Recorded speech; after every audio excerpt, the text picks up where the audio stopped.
Okay, folks, welcome back. Got some coffee that we just made, a soda. Let's get it on.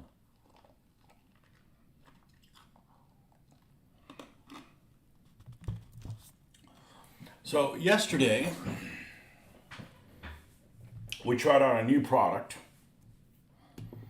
liquid decal film. And it was supposed to keep the old decals from fracturing. I saw someone refer to it as fracturing. I call it exploding, but fracturing is more accurate representation. And it worked pretty well. However, the decal is kind of an older decal, so I think we have some issues here with it adhering. Hey, Nordic, with it adhering to the actual vehicle itself. I applied some matte varnish painting. I didn't want to wait a few days to find out whether or not this was a viable solution. And it took most of the silvering, we put it on a gloss finish, took most of the silvering away there. It didn't work here. Even after applying Microsol, it just kind of crinkled up. So I'm going to apply some, I don't know what I'm going to do. Do I have some gloss coat? I think I've got some gloss here. That's glaze. I gotta have a water-based gloss. And put a water-based gloss, then put it's on there. I don't want to just give up. So I got nothing to lose at this point, So I think the product worked. This is flat clear. Certainly I have a clear gloss. Well, maybe I don't. I really don't have much of a use for that. Other than,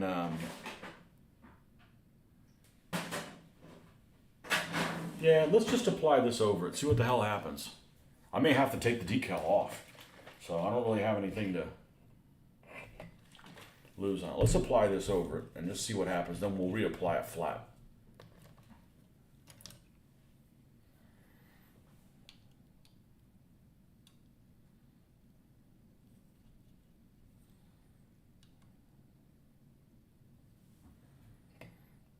It should dry in no time anyways.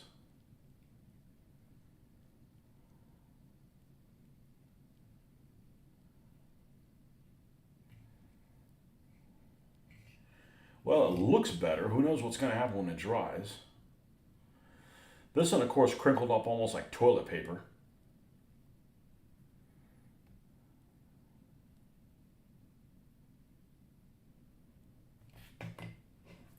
Just going to I might as well do it on the little one as well. And this may end up not being able to do what we need to do, but Mr. Simpson. Well, I'm trying to see if these old decals, we can get them back to working. I've got these old models that have decals that are probably 40 years old, and they're prone to fracturing. That's the official term. And so I got this stuff called liquid decal film for microscale, and put it on them, and it held together really well. See, here it's like disappeared. Like you can't even tell that it's on there. So if I put this and it stays disappeared, I'm going to leave it alone. I'm not going to put flat coat over it. We're going to go ahead and do the dry brushing, like the weathering. And then at the end, we'll seal it like everything else. So, an adventure in fill in the blank, All right. So the Panthers are painted with the road wheels. I know we got to glue this thing down. Well, I'll get to that. And let's go ahead and weather these two.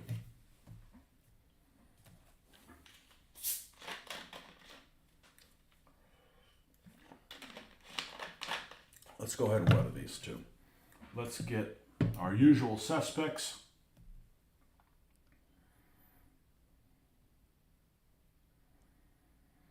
Have I sealed the Panzer IIIs? I don't think I have.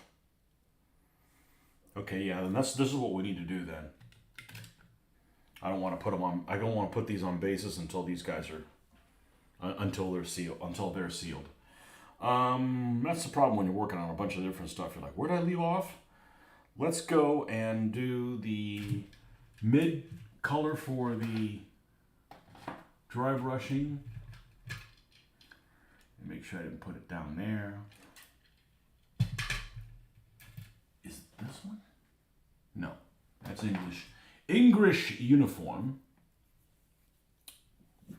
Did I leave it out? I did. Okay. Iraqi sand and U.S. field draft. So it's U.S. field draft. You received your France 1940 from GMT in the mail today. Going to be the next game on the table. What scale of game is it? Is it companies, battalions, something like that?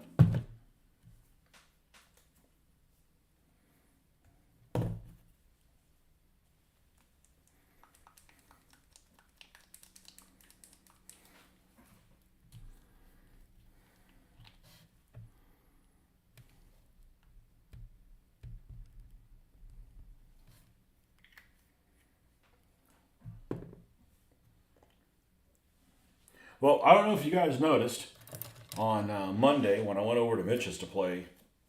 I actually did not go over there to play, but we ended up playing what I would call a very simple game. Did a video, and sure enough, somebody commented that Mitch had been playing the game all wrong all along. I'm just like, now you know why I don't do game videos. You know, everything's an asterisk. Well, I don't own the game. He just didn't. He'd been playing it wrong ever since. But that's pretty unsatisfying to play a game and then find out after you played it. It's like, oh yeah, by the way, you were playing it wrong.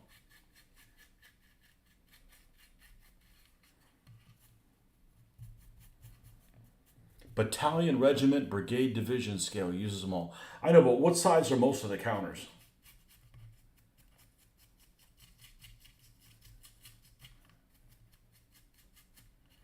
Now, normally, these fenders, we'll call them fenders, would be removed, this bottom part. But at Kursk, which is what these Panthers are, these are Kursk Panthers, they had just come in and they hadn't realized that those things were going to get torn off in action. So, there's that.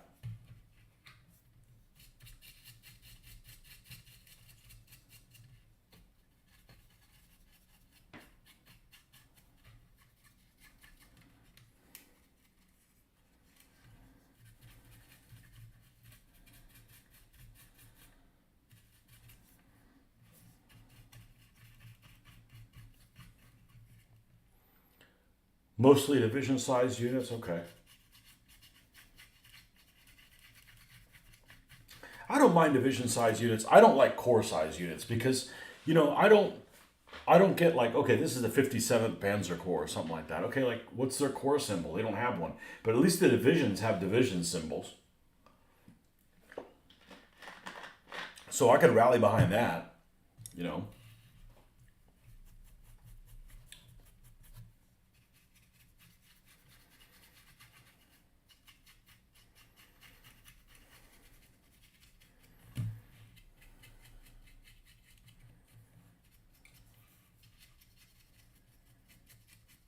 Well, maybe after you play that, you'll realize, you know, did the Germans get lucky being able to pull off what they did in France? Or is it a likely event based on the situation?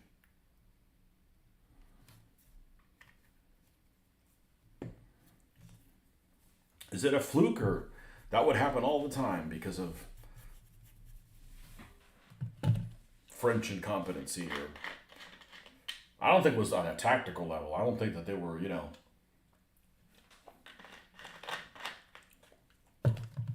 surrendering or something like that on a tactical level. I just think they got outmaneuvered. Be interesting to see how a game represents that. If it's, because you got, when you're talking about things with probability, some interesting things happen. If you take something really basic, like the Battle of Denmark Strait, okay? Only the infantry units or divisional scale, mechanized and armored units of battalions, regiments, brigades. Okay. When you take something like the Battle of Denmark Strait, and for those of you guys that don't know what the Battle of Denmark Strait is, for shame. For shame. That's the duel with Bismarck and Prince Eugen where the hood blows up, right? So you take a situation like that, real simple to analyze. You got 2 German ships, 2 British ships. You got a German battleship and a German heavy cruiser and a British battle cruiser and a British battleship still working out the kinks, duking it out. Well, pretty early in the battle, I don't remember how many minutes exactly is, but I want to say like 10 minutes or something like that. The hood suffers a catastrophic explosion.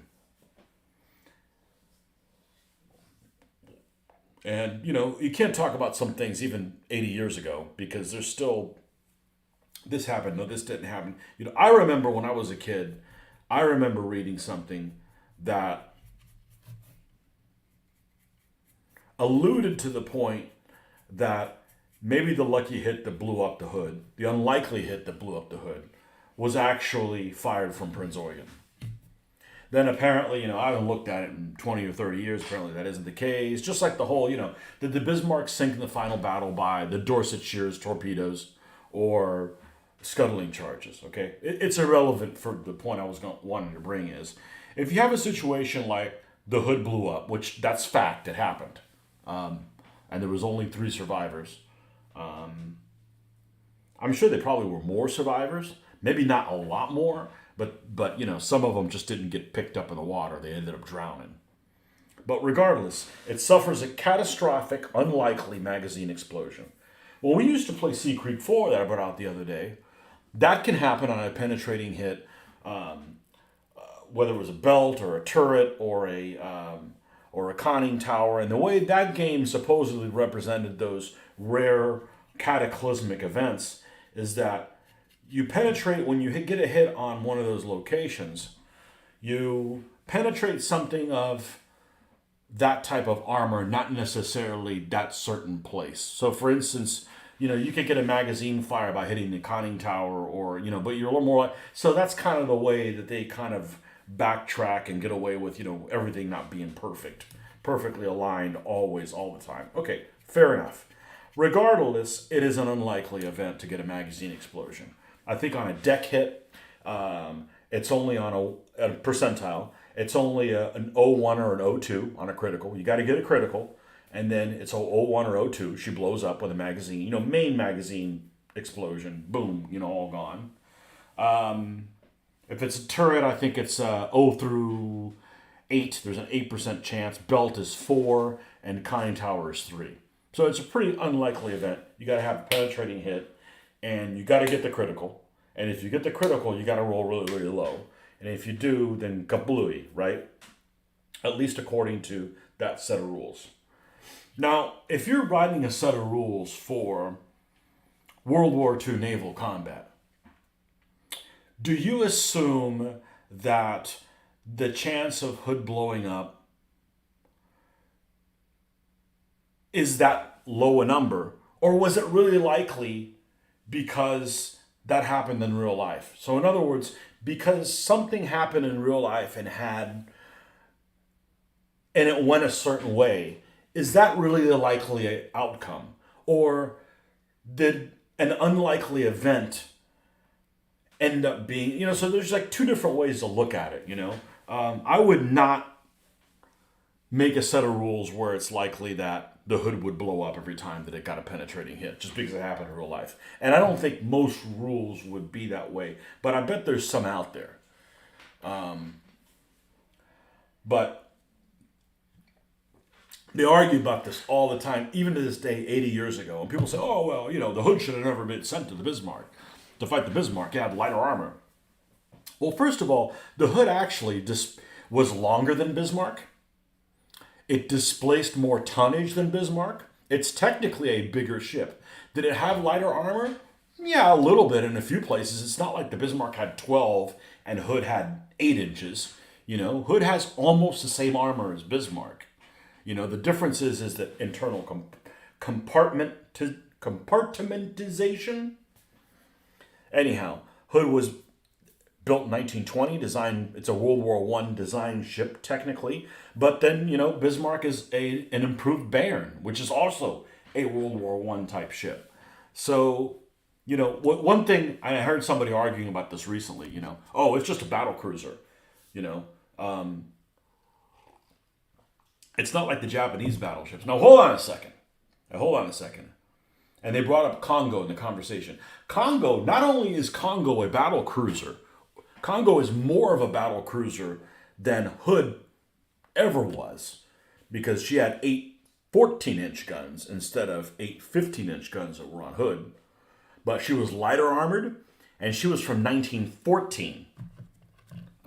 So, yeah, she got all pagoded out, but they didn't really add any kind of armor in that of any significance. So, the problem is most who make comments like that know absolutely nothing in the particulars, just talk out of their ass. The problem is every dumbass gets a voice. That's the problem with the internet. And too many people run their mouth about stuff that they don't know. There's lots of stuff I don't fucking know, and that's okay. I can't be an expert on everything. Have better armored decking if you're the Hood, and hope to hell a lucky shot doesn't penetrate the weak part of the decking. Doesn't have that weak armor. You know who's got really weak armor? Deck armor? Scharnhorst. You know what else about Scharnhorst? She's got more armor than Bismarck. What? Go look it up. Except the deck. Except the armored deck. Bismarck's got like twice as much armored deck as, at its thickest point. Because when you look at the armor scheme of a ship, you might have one that has less armor, but it's armored everywhere. And other ones like, well, we got 7 inches of armor. Yeah, but it only covers the vitals, Damn straight. Not everybody deserves to have their voice. Some people are just out to create harm. Nobody needs to listen to them. Sow confusion. Yeah.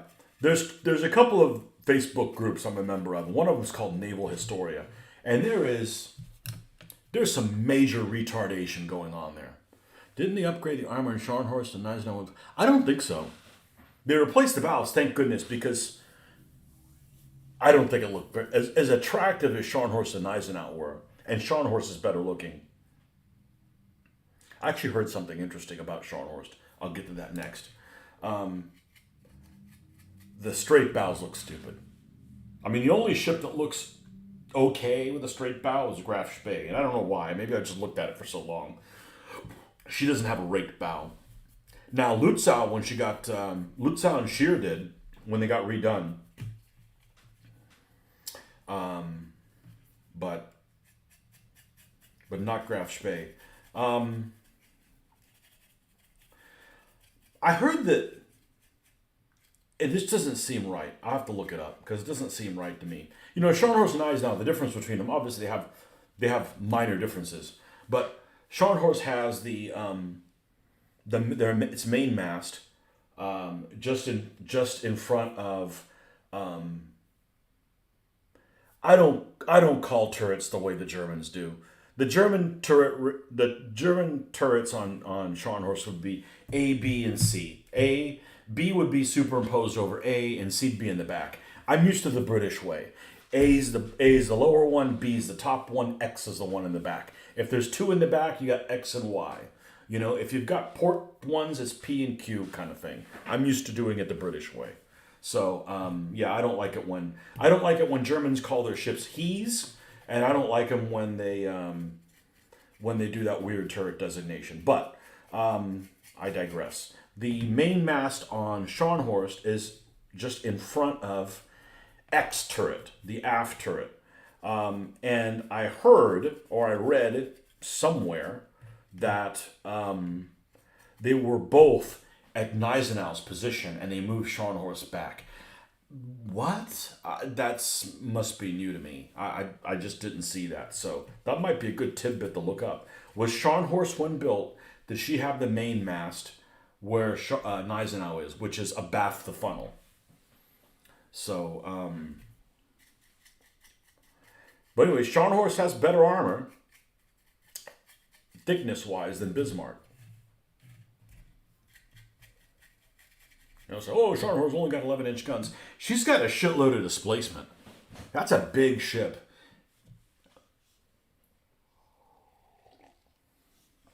It's a beautiful ship. It's much better looking than Bismarck. Sorry. Best looking German ship? Easily. Easily. Yep.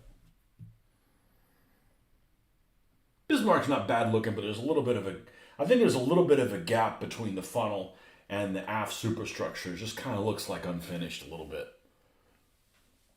Whereas Scharnhorst is kind of compact. You know, it's the same way that I think the South Dakota class, I guess we're going to talk about ships today.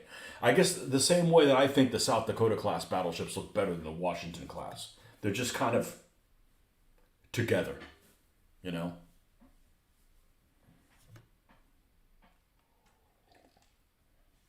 I tell you, I'm not an ancients medieval guy. I'm a World War II guy, and more than that, I'm a naval guy. That's what I used to live and breathe.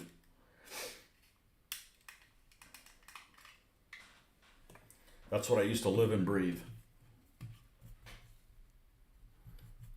My buddy, my original Mitch, his name was Jeff.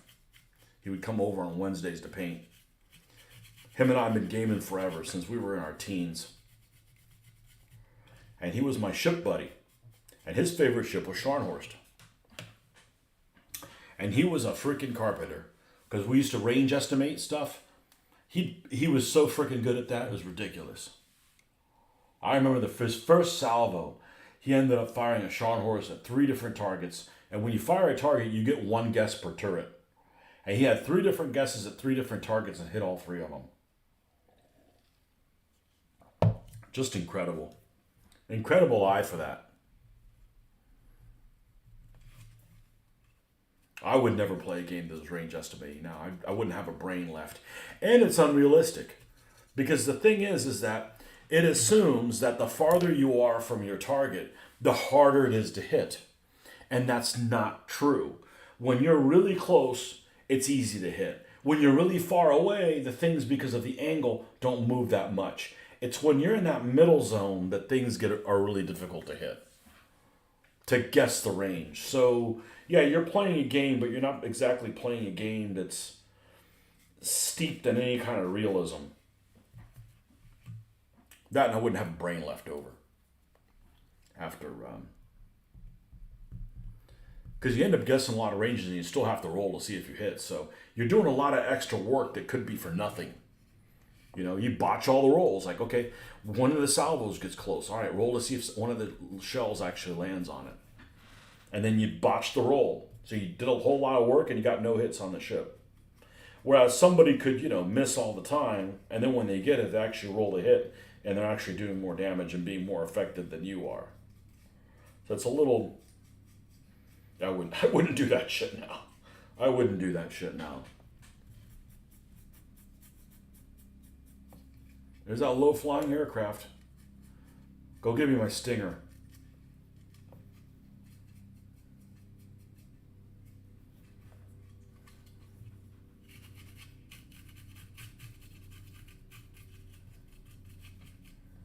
We'll glue this thing back on once this piece is on here.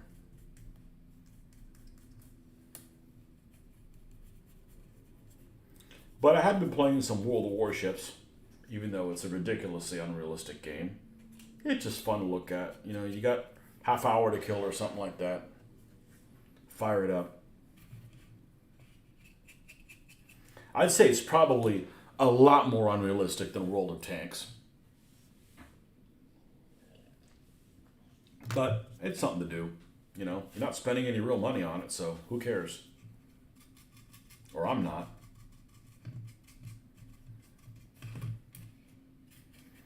Okay, I think that's enough of that one.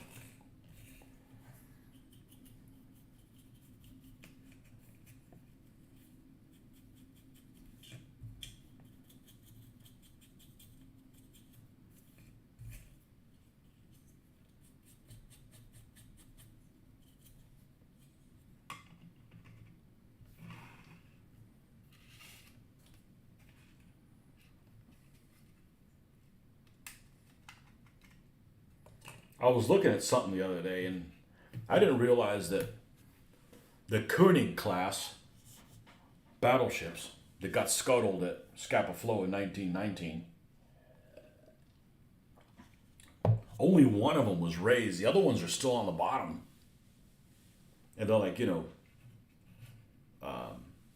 popular diving sites. They're like not that deep. I mean, that water is freaking frigid, though. I'm not getting any. I'm not getting in the water and going for a dive, and I guess that's what wetsuits are for. Going for a dive in Scotland. Northern Scotland.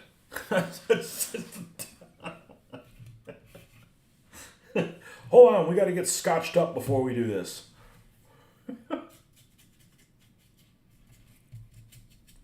I'm not going to go super heavy on these things. These are brand new anyways. They haven't even torn off the fenders.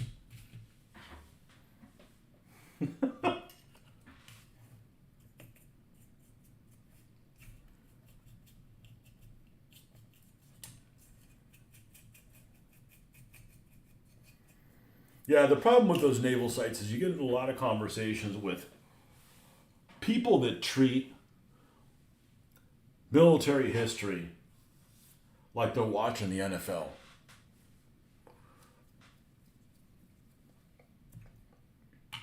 They're cheering their team on, regardless of the evidence. And I'm like, I'm not here for that. I mean, I call them like I see them.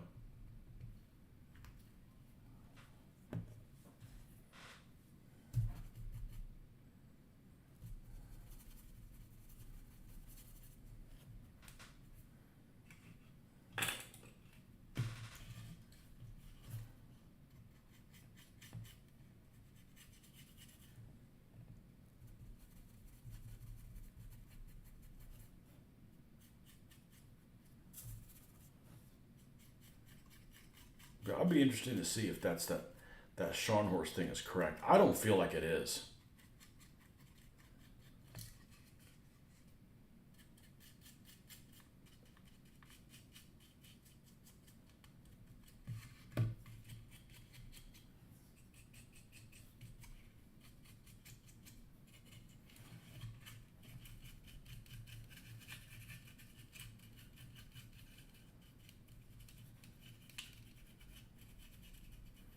This running gear was definitely user unfriendly. I remember it was a nightmare. You had to step away. Well, no wonder you were so quiet.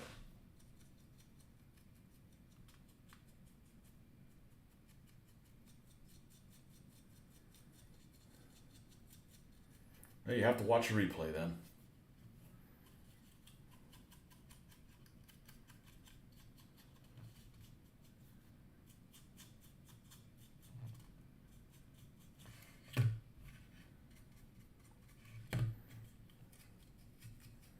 You can get some pretty good weathering by just dry brushing. You don't have to fire up the airbrushing on that stuff. Now, some of this isn't going to show because this is glued here. Yeah. Okay, perfect. All right.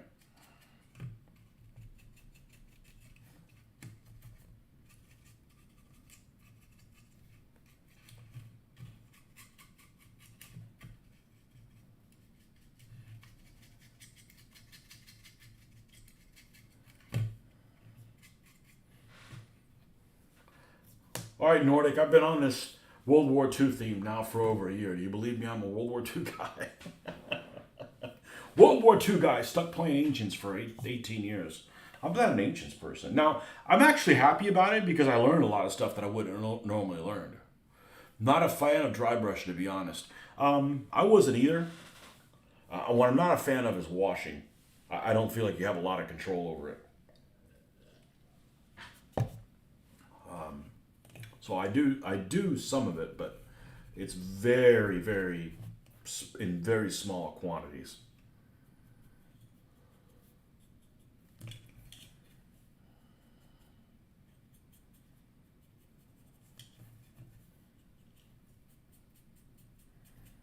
But like I always say, if you like how you're doing things, keep doing them that way. You know, I'm not here to convert anybody. I really don't care how you do it. That's you.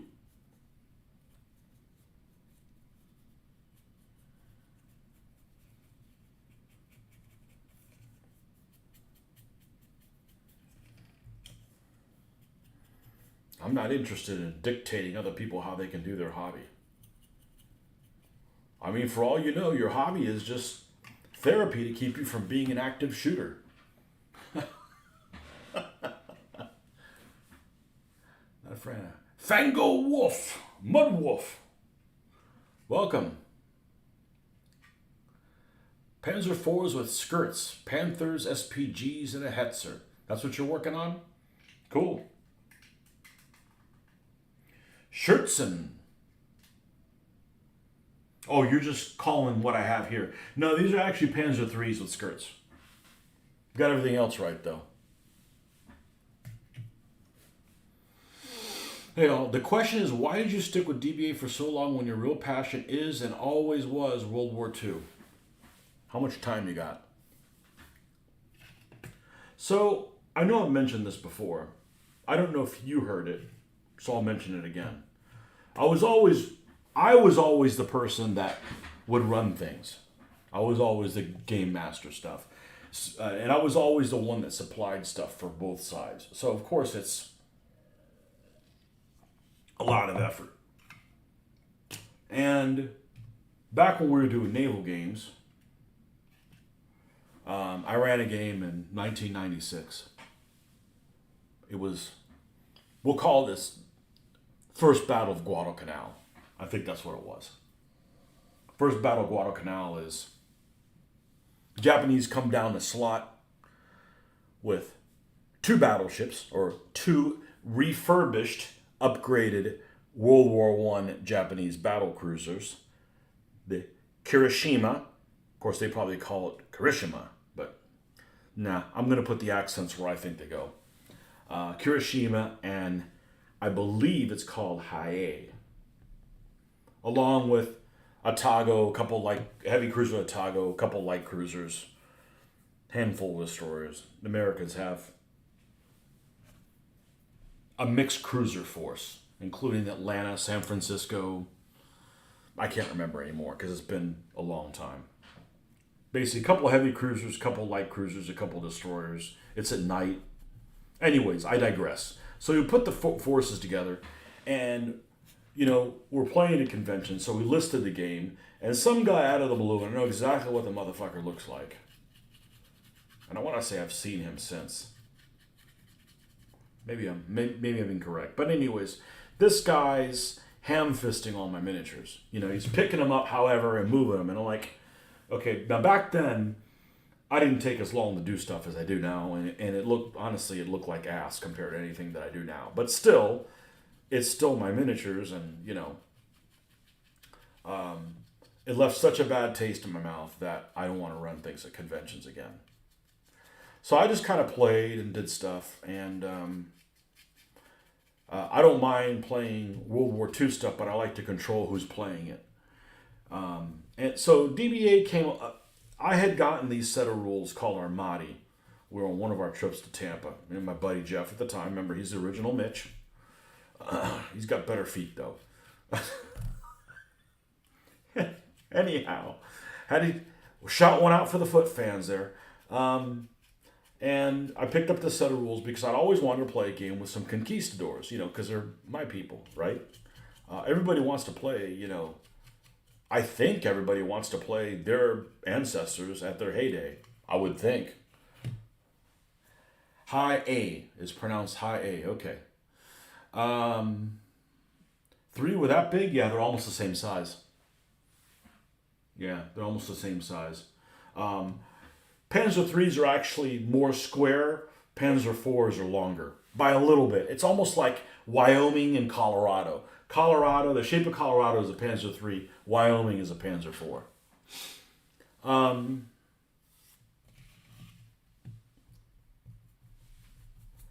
so it was during that time that my local player kind of, he's with the army, so he was traveling all over the place. He's got sent wherever they sent him to, and because he went active duty, he was in the reserves before, and I didn't have a regular player, so I didn't have anybody really to like practice stuff, or so my only opportunity really was to play things off and on, and that's where I got this skirmish set. We were actually working on our own set of rules. We came across this skirmish set. It was spooky how similar it was because there was a lot of similarities that we like. I'm a percentile guy. I like games that are like, if you're using a percentile and you have to roll a 38, you know that it's a 38% chance to hit. It's all rooted in reality, not just, one chance out of six kind of crap. I like the percentile stuff. Always have.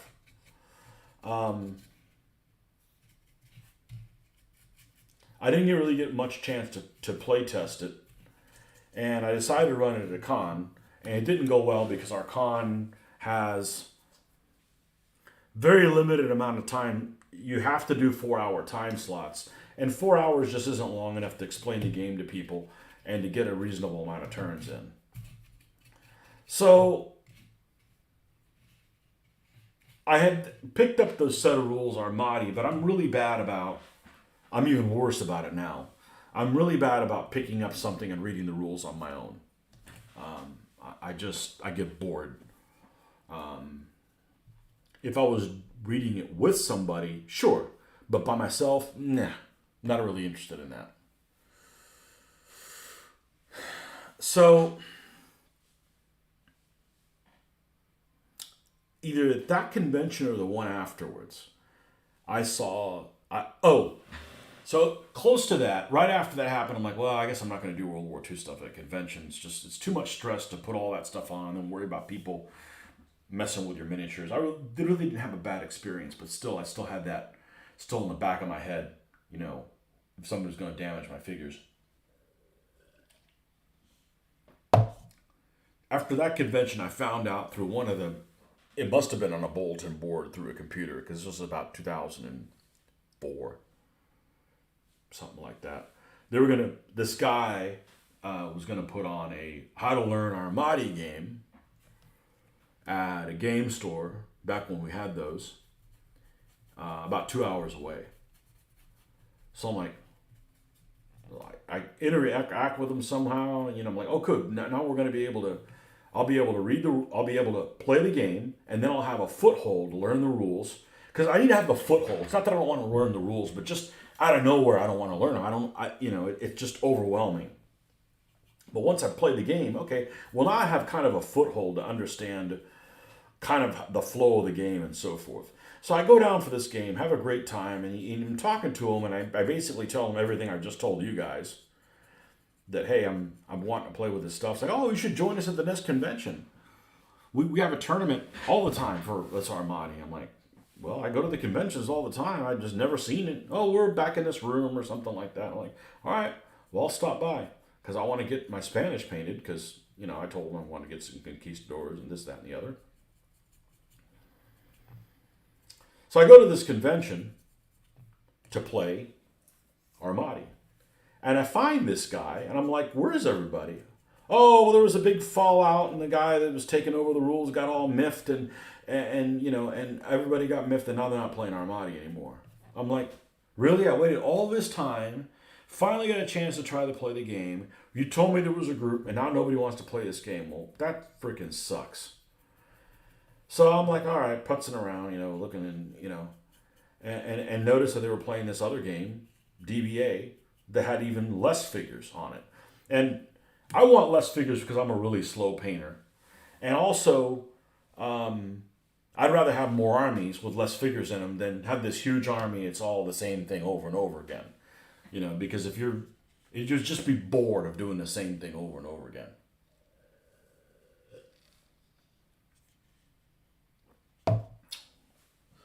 I think you saw you at Hilton's DBM tourney in New Orleans. Nope.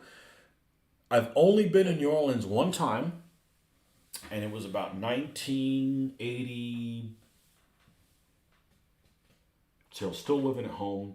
86, 87, or 88 or something like that. I went with my folks. So, no. That was before I ever went to the convention. Wasn't me. It was just somebody good looking like me. That's the only time I've ever been in New Orleans. Sorry about that.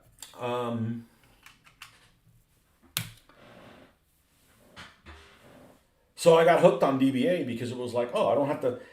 Other people don't touch my miniatures, and I'm right here, and I can play, that's it. But DBA is the opposite. DBA is something I've never played a game like DBA before. It's 1d6. What? That's stupid. Never played a game with 1d6. It's abstract as fuck. I'm not an abstract guy. Like, I'm playing, here's a Panzer IIIN. Here's a Panzer III. Let's get this little Nazi off the roof here. Here's a Panzer IIIM. One moment. Make sure I pick the right one up. Here's a Panzer IIIL. I will not tolerate, me personally, play a game that this gets treated the same as this vehicle. They are two different vehicles. This is, has the applique arm, not applique, but it has the shirts and armor. This one does not. If you play something like Flames of War, it's just a long-barreled Panzer III. Sign me out. I'm not interested in that. Okay? That's not for me. It's not like I won't play that game. I'm just not going to be excited to play that game. So, this actually turned out really well.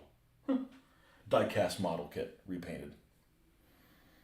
Anyhow, I just kind of learned to play it because it gave me an opportunity to put my figures on the board and actually moving them around. And it got me to read about tactical combat or combat in those periods. I already knew about the periods. It's not like I didn't know anything about the Romans or anything. I took, in college, I did history for all of my electives. And I took them because I wanted to learn about it, to get my foothold to learn about it, not because any other reason, So I had a good understanding of it anyways. I just never had played Romans before. Never. Well, nobody in my area played war games with Romans. How the hell am I going to play them? So, so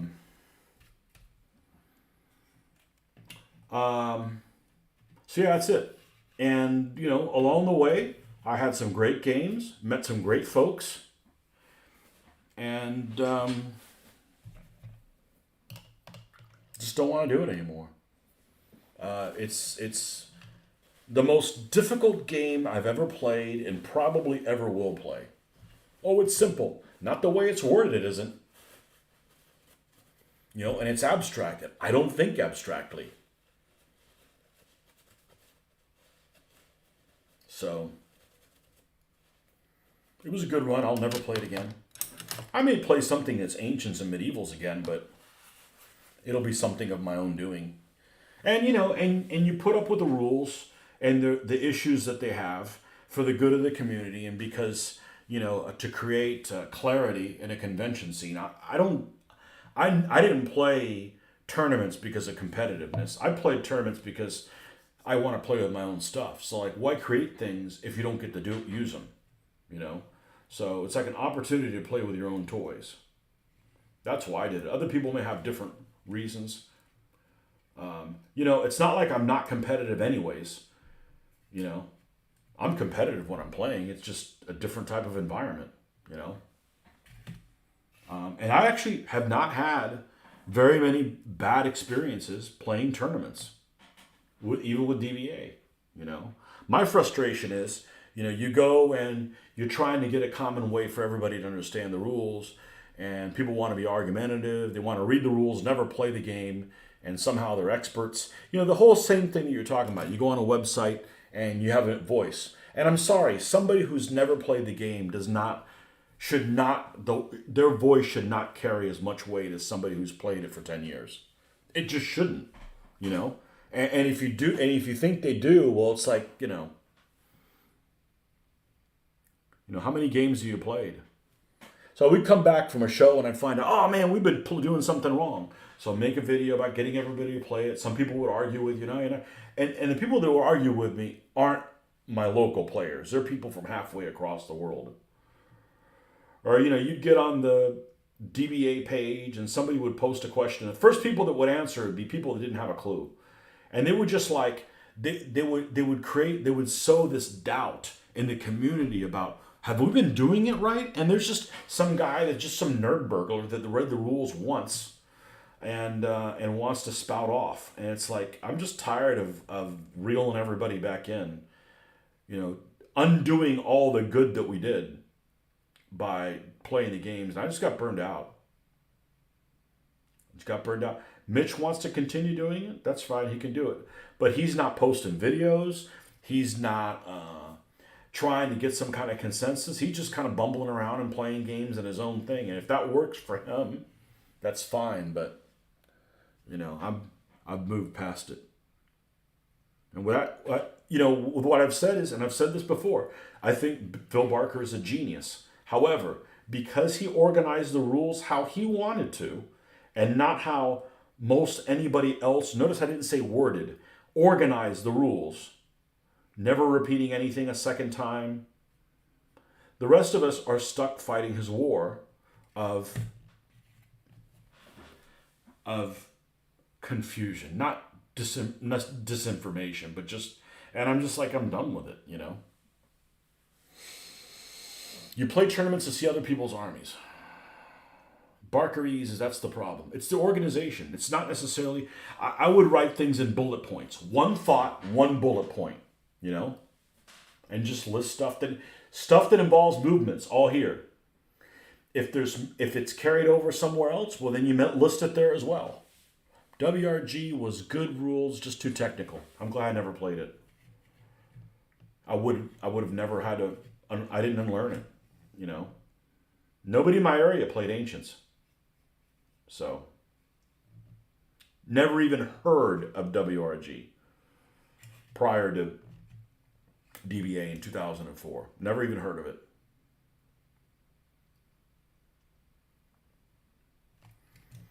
So this, when I play, if I get around to playing this, it'll be what I want. If people don't like it, guess what? They won't play. I'll solo this shit. I don't give a crap. And if something's in the rules that I come across that's just patently wrong, you change it. It's not like, well, we got to keep it this way for the community. I'm sure the author of this rule set probably made some mistake and didn't want to, but we're all human, unfortunately. And shit's going to happen. So,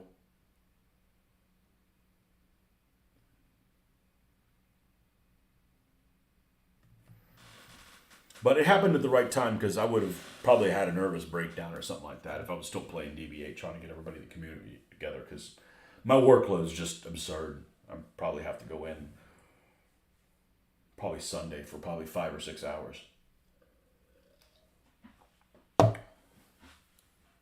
I need a time machine, make the next 15 years go by like that.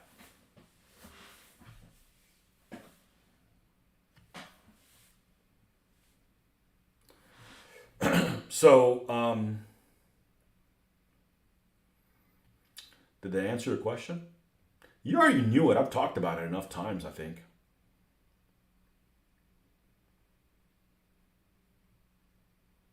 But I don't have anything bad to say about the rules. I don't have anything bad to say about the community. I'm not going to play,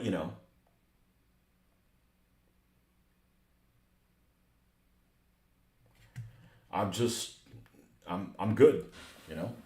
I was gonna do WRG, but two guys putting on a demo of the game were constantly yelling at one another. That's not good, and contradicting the other on the rules. No.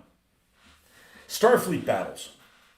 You ever seen a game of Starfleet battles that? Well, first of all, I'm not a Trekkie, but you ever seen a game of Starfleet battles that you want to makes you want to play that game system? Way back when it was like it was the DBA, except I guess the WRG. People arguing about shit, nerd burglars arguing about crap. Like that just doesn't look any fun.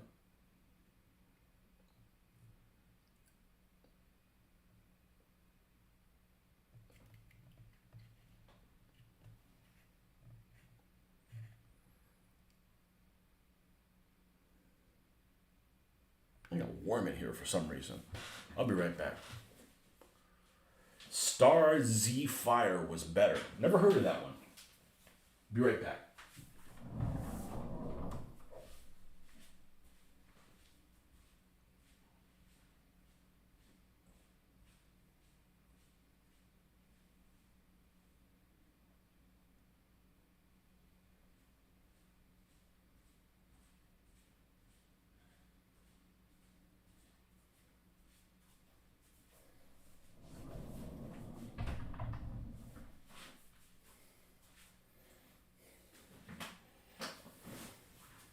And I probably still would have been doing DBA if people. I was always willing to teach people how to play the game, to get their foot in the door, to understand. But I got burnt out of too many people saying, "Oh man, yeah, I live right around the corner from the convention. I'll see you next convention," and never fucking show up. I'm like, so I'm doing all this work trying to get all this community to gel and everything, putting my own time to get you to learn how to game, and you don't have the fucking balls to tell me that when you're really going to show up and actually, have some ownership in it. I'm like, I'm done. I'm done. I'm done with this. And just stop being fun. But I have many flaws. That's not one of them. If I say I'm going to do something and I don't do it, I'm the first one pissed. You know? Because that's not one of my flaws. That's a sales weaselly move. Say you're going to do something and you don't do it. Oh no.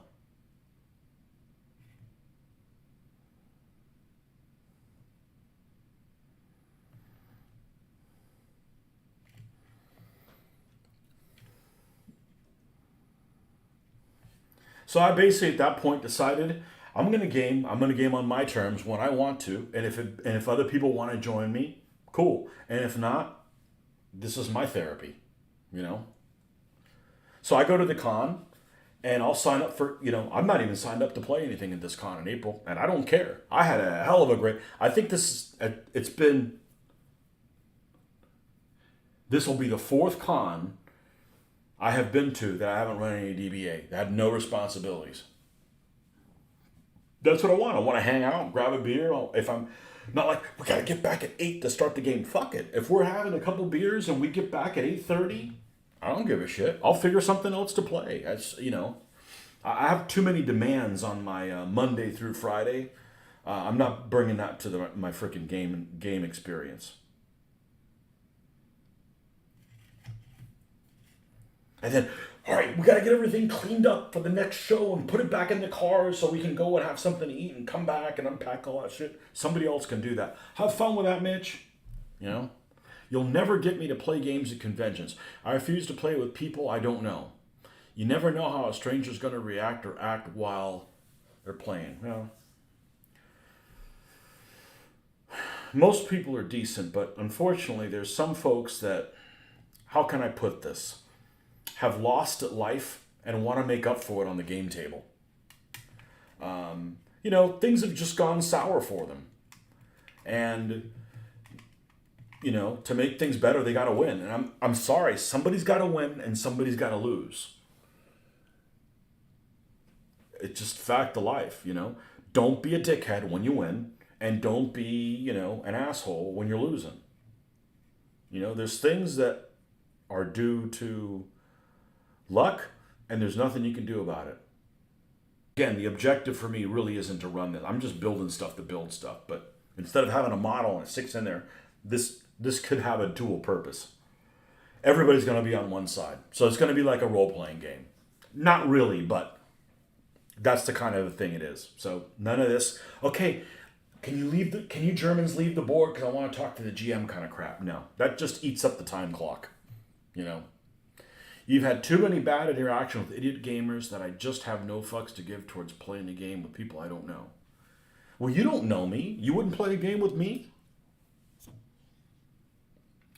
I'm just like this in person. If that doesn't turn you off, I don't know what will. You think peeps would act better around strangers? Yeah, you don't know.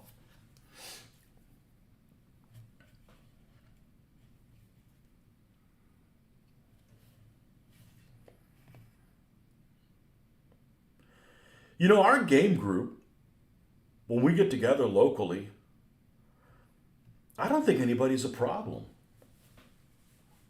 You know? Ian's probably the newest person in the game group and is the least gamer of them, and he has a great attitude. You know? So, you know, you got to play with people that you like, because when you like the person, you don't care if you lose a game to them. You know, if you encounter somebody who is just a rabid asshole, yeah, you don't want to lose a game to a rabid asshole. Is the video dead? Anybody else? No, I think you forgot your bill. I don't know. Not dead on my end. Again, I can't fix it. I don't see any dropped frames.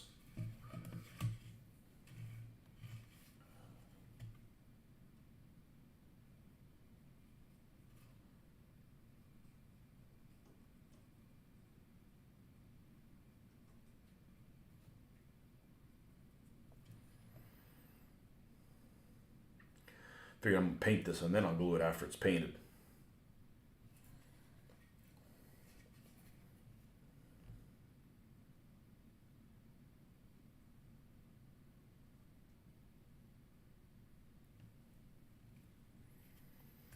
I know I've talked about this. At the last con I went to, or maybe the one before that, I was playing this game of Lion Rampant with this guy that puts on games. And anytime this guy puts on games, he does an incredible job. He has an extremely welcoming demeanor. He is an assistant principal at a middle school. So basically a saint. There's no way I would do anything at a middle school. 3 years of middle school is enough for me. I certainly don't want to go back to anything that even remotely resembles that. And he worked there. He's retired, whatever. But any game he puts on, he supplies all the stuff for it. He's got a great storytelling persona.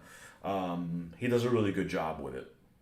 And he was putting on a game of Lion Rampant about a year ago. He puts this one on. And it was like a Crusades type theme. He stayed at the same table the whole convention. And the scenario just changed a little bit. And I'm playing this one scenario. I think I signed up the whole convention. I wanted to learn how to play Lion Rampant. And I figured, well, that's the way to do it. Get my foot in the door and I can kind of understand the rules a little bit. He's playing this game. This guy across from me, which I should have said, when this happened, this is going to be a defining point in my gaming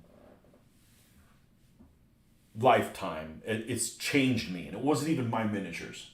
This guy has these 28 millimeter figures, and he asked, hey, can I move these guys over there? And the GM says, yeah, I can do them. They're all the GM's figures. He grabs these figures like this, like they're plastic pawns, and just dumps them there. And this, instead of, right, measure one guy and then move the guys around him, he just drops them. It was relatively far. It was at least a foot and a half away. Drops them. Of course, they're not plastic. They're full-on lead, white metal, whatever you want to call them. And the GM, I saw his face. He was just like, and I should have said something to him, but I'll never forget. I want to play another game with him. I want him to do it again, just so I can just rip him back to his ancestry, all the way back. That's just ridiculous. That's motherfucking ridiculous that somebody would do something like that. They're not your figures. I'm more careful with other people's figures than my own. I know what goes in it. I don't want to break something, you know. I sometimes get careless with my stuff, you know, moving in. I'm like, damn, you know, just because I, you know, get hurried. But that's the last time something like that happens, and I don't say something to them. How come you didn't just delegate DBA stuff to someone else? How will you react if you go to the convention, DBA is booming there? I'd be piffed if I was in. It's not going to happen. It's the same thing, you know? Delegate? No. Well, you know, okay, so let me back up a little bit. So another reason, this, I'm not going to mention any names, but this one guy that was a mover and shaker on the DBA scene in Florida, disappeared for 15 years.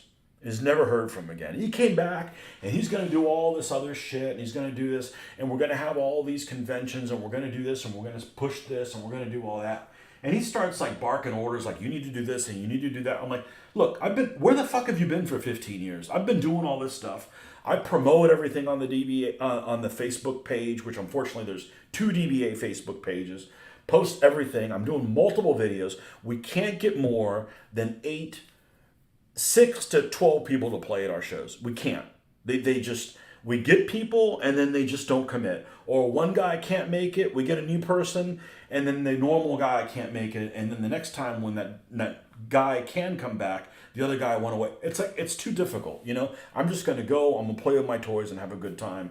You know, I'm already giving away a bunch of awards and stuff like that. And this guy's like, I wanna do all this stuff, so I'm just like, fucking just do it. You know what? And every time we had a convention, within 2 days, I would get stressed out to get all the, you know, because I want to promote the game because it's a cool game, to get all the results and stuff out. I haven't played DBA in 2 years. He took it over. He still has not posted the results of the first fucking event that he ran 2 years ago. Fuck him. Let him just run with it, you know? It's a lot of work involved, you know? And all they had to do is just show up when you say you're going to show up. That's it. It's not like people didn't come to the thing. It's like, no, you said you were going to show up and you didn't show up. That's all you had to do, is just be honorable. So, anyhow.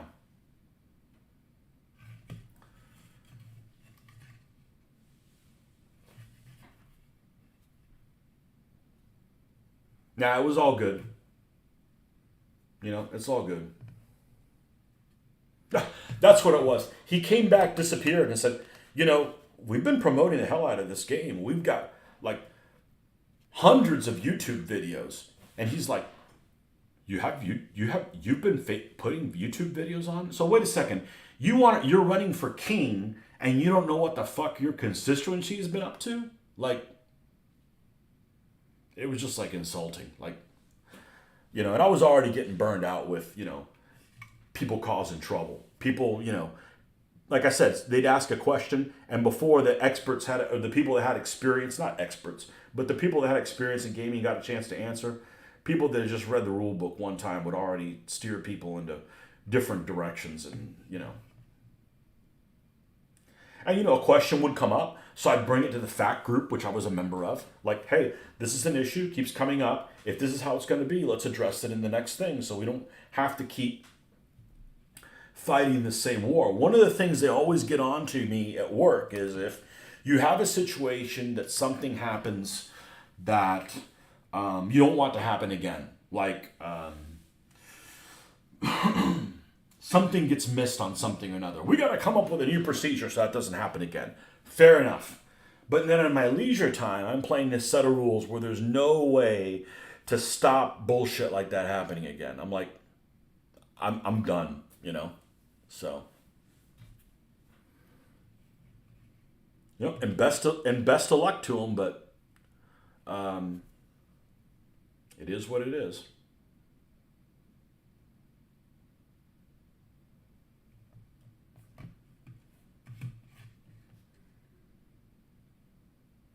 And now a lot of the people that left DBA, this last con, now this is the first con that's coming up where they're running a big, everybody's like on board to play Art de la Guerre. Everybody's like all excited, and like 3 or 4 people that hadn't played, that used to play DBA, they hadn't played in 10 years, are now like back in the fold playing Art de la Guerre. They're signed up to play it. Yeah, in 5 years they won't be playing Art de la Guerre. They're nomadic folks. They're just nomadic folks that, they like one game for a while, and then after a while they get bored, they sell all their shit, they move to something else. Those people are just, there's always a certain percentage of folks that are that way, and they're free to do that. But I don't necessarily judge the vibrancy of a community based on folks that aren't going to stick around for a while.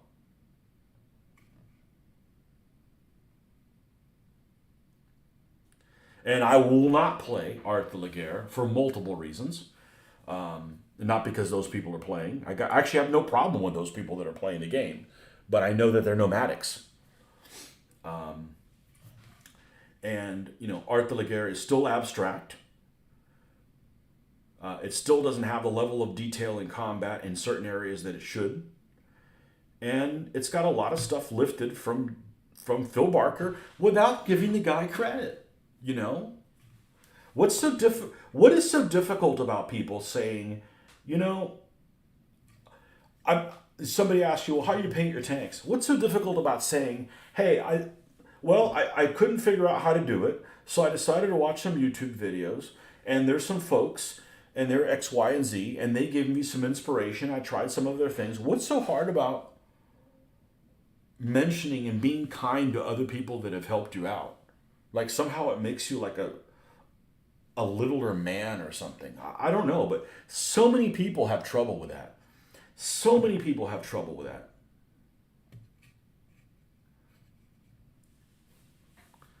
Something happened this week where I had this problem with this Excel. We use Excel a lot at work, this Excel spreadsheet.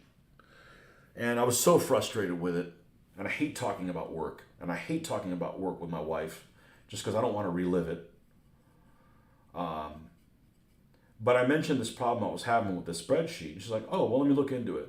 And she comes back to me and like, oh, you could do this, that, or the other. And it was like this godsend idea that nobody at the office knew to do it. And it's really simple. But the problem is they throw, I don't know how your work environment is, but in my work environment is, here's this new thing we want you to use. And then have fun using it. Like, no training, no nothing. And it's like, okay, I've been there 30 fucking years. So if you put training on me, it probably would have done some good, right? Because it would have paid for itself. I would have been there for a long time. But regardless, they just throw shit at you and you're like, expect to know how to use it. Like Microsoft Teams. Here's Microsoft Teams. Okay, how do you use it? I don't know, figure it out. Like, okay, well, I don't want shit that, creates issues. But anyways, so she came up with this super time-saving thing. And as soon as I got it to work, I'm like telling everybody about it. But it's her idea. I'm not saying, hey, it's my idea. I don't do shit like that. I don't take other people's stuff and take credit for it. Like I said, I've got faults. That's just not one of them, I'm probably insensitive and whatever, but that's not one of them. Not afraid of letting people know when I'm pissed. I don't like keeping it to myself.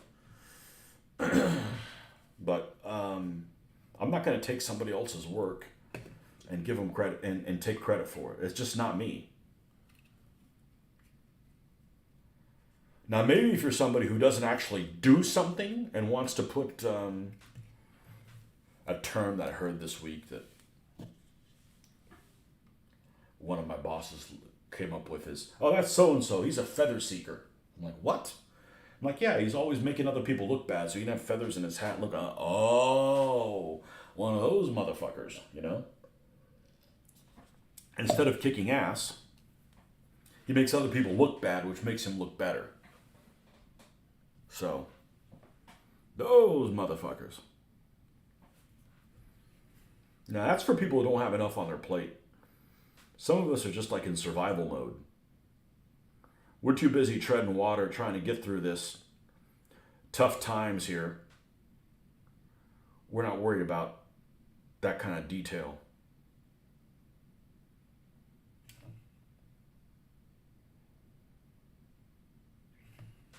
Fucking feather seeker. So that's why I didn't delegate the DBA stuff, you know? And it's not like I'm like the queen bee or something. It's just like nobody stepped up to do it. You know, it all happened because there was somebody that was running DBA stuff, and they weren't going to be, and I was already hooked on it, and they weren't going to be able to run it in after 2 years of me already being involved in it. And remember, at that time, I didn't have a Mitch. So the only time I got a chance to play DBA was at conventions. So, like, you're not stealing my 50% of the time I get to play DBA from me just because you have to go on this trip. I said, I'll run it. I've never run a tournament before, but I've run games all the time, and I'm fair, you know?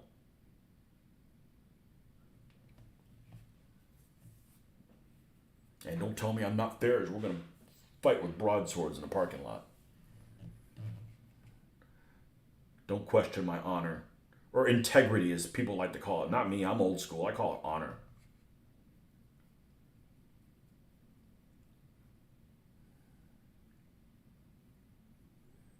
So I ran it. I'm like, why run something every convention? And then at that point, everybody wanted to play DBA because they saw how exciting it was. So we basically had a schedule where we were playing. We had a game. We had DBA in every single session. So, you know, imagine if you want to play DBA, but you want to play other games, and the DBA game you want to play and another game is in the same session, you have to make a choice, and maybe those people will not play DBA. So if there's DBA in every session, it's easy for you to make it, you know?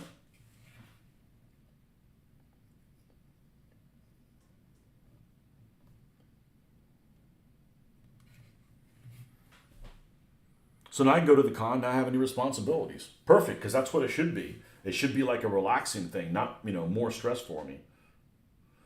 Because like the week before the con, man, I'm making all kinds of, you know, awards and, you know, stuff that I like to do. But man, it takes time. And I'm telling you, it is so difficult just to get one flipping day off at work. That's like everything's going into that.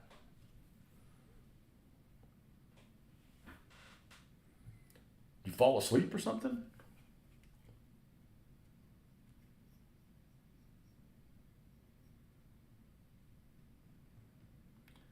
So my gaming's on my terms now. We'll play this when I'm ready, and we'll play it here. People can work on my fucking schedule, right?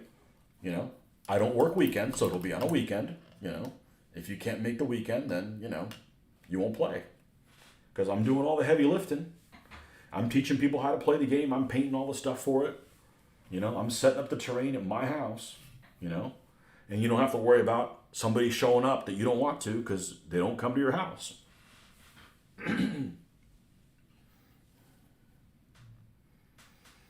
It's Florida. Somebody shows up at your doorstep you don't invite, they're not allowed to stay. Probably the same way in Pennsylvania, too. But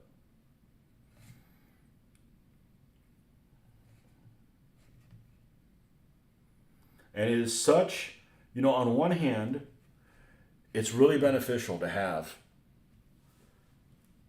this event that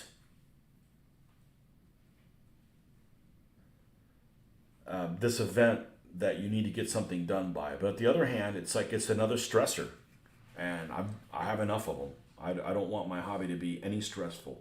Like there's lots of times where I didn't want to work on something, but I needed to get it done. I'm like, I have too much of that at work. I do not need to bring that, you know. No, hobby shouldn't be causing you that much trouble.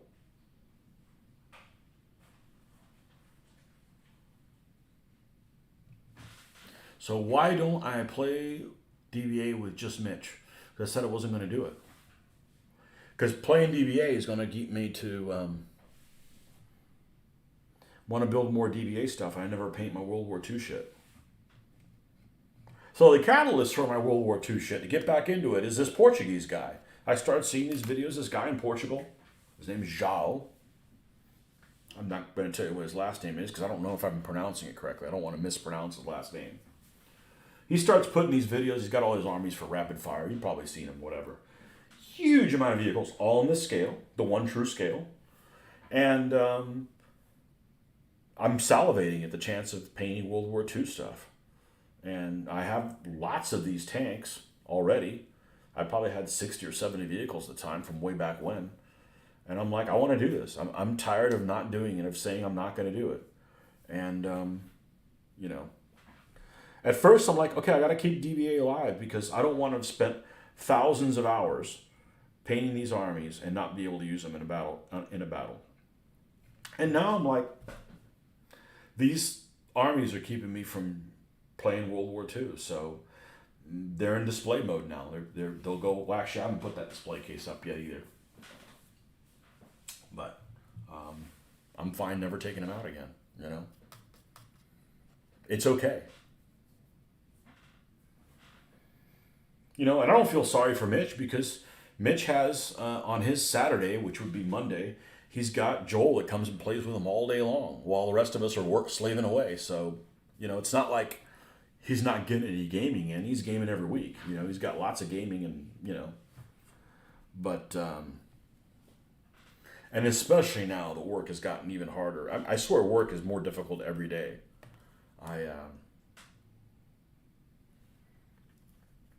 had a really difficult day today. Very difficult. Dealing with people that we shouldn't get any crap from. So. Stuff, people who we're their customer kind of stuff. So. That's all I'm going to say. But won't have to deal with that person anymore as they've been banned. You only get one chance to misbehave and then you're gone. Like I told the guy, I said, next time you or I won't be here. And I've been here 30 years, so I don't give a fuck.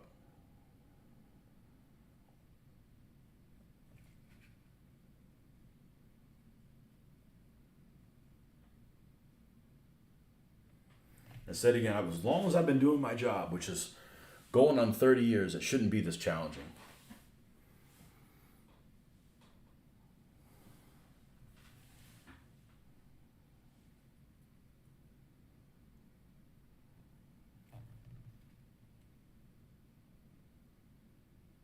Besides, I've played, you know how many games I've played with him? Like 3,000 games or something like that. Like, that's enough. I was already getting burned out, and then when we tied, I'm like, that's it. Good time to stop. We're tied.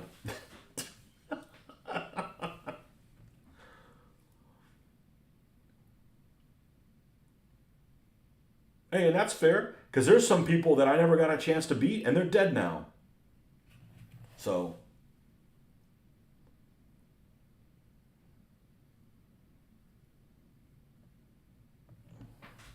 And he still plays DBA, but he didn't got to do none of the heavy lifting. Running games is for the retired. Well, I don't mind running games, but let's run them on... The games need to be run on the terms that the people are doing all the heavy lifting for. You can't just cater to everybody else, and it's inconvenient for you, and we're overworked, and people that are retired come up with excuses why they can't show up to play it. Fuck them. You know? I mean, that's fine, but don't hold me hostage.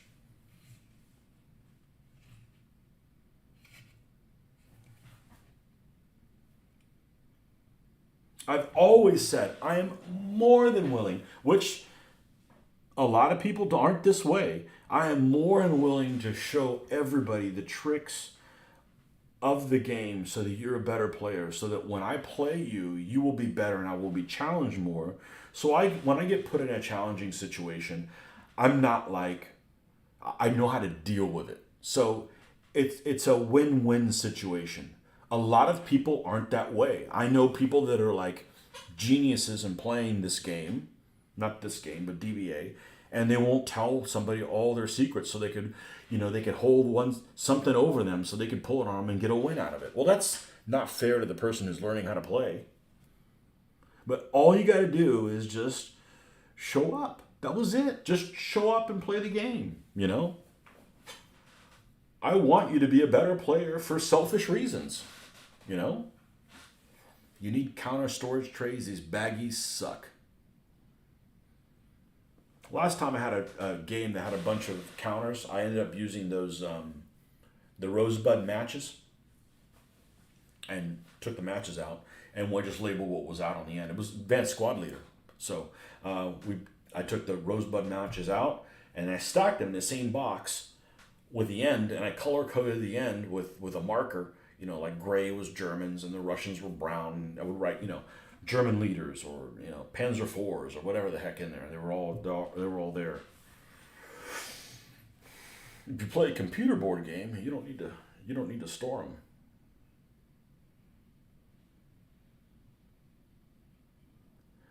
I'm just opposed to the board games because there's not a good way to save it. Unless you've got just like I have a place where I can leave things up painted and I can touch them again. I don't have a place where I could leave a game set up and come back to it. If I did,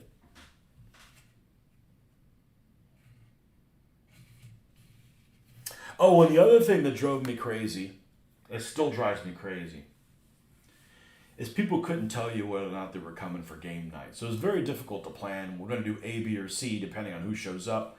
And they can't tell you until like 30 minutes before the game if you can count on them or not. And I'm like, this is exhausting, you know? So I'm like, I'm going to do my thing. If people show up, they show up. And if they don't, they don't, you know? It's not that big of a deal.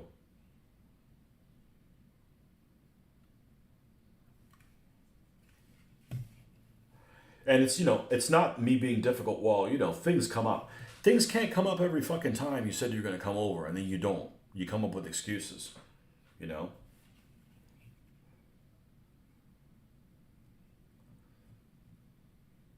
You know, the boy who cried wolf got eaten by the wolf.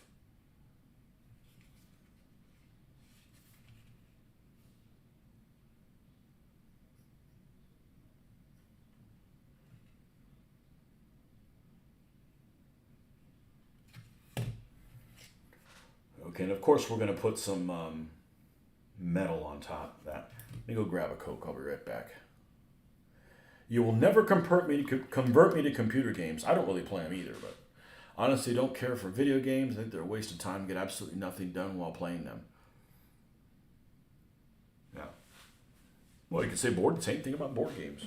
I don't want to learn. I don't want to accidentally play the game wrong. It pisses me off. It'd be different if I was trying to like cheat or do something, but I want to play the game correctly. I'll be right back. I'm going to go use the restroom and be right back.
And the other reason I'm not going to play DBA again is I said I wasn't going to play DBA again. And I'm a man of my motherfucking word. Unlike most people, I'm a man of my motherfucking word. I will never be a communist. Oaf Woman Slayer, what the? Man, you're up early, my friend. Your favorite board game was Third Reich. I need to kick you off the channel. The only person that I knew that was a board gamer My buddy Mike lives in Pennsylvania now. I had to track him down a couple of years ago. Talked to him for a couple hours. Went back in the rabbit hole. I was like, hey, I'll see you. Maybe you'll come to Historicon. We'll catch up again.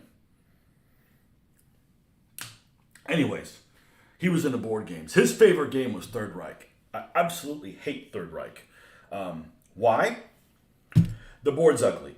The counters are unattractive and have unit names on them, but they don't represent any unit in particular. The ships have no ships on them. The game revolves around doing that double turn and is not very user-friendly to new players or welcoming, and it takes forever for your turn to come around. I could go on and on. I absolutely hate Third Reich. It is not my least favorite game, though. That would have to be Soldier King. And Third Reich is a lot better to look at than any Catan game. Marcus Childress, welcome. Bead Hobbycraft storage game trays are perfect for counter storage. I found some really short ones, 20 mil deep, used for Star Grunt 2 counters. You learn to play the games by reading the rules and pushing counters and rolling dice. You have to allow for a number of games to be played, maybe wrong before you get the rules in your head. Okay, have fun with that.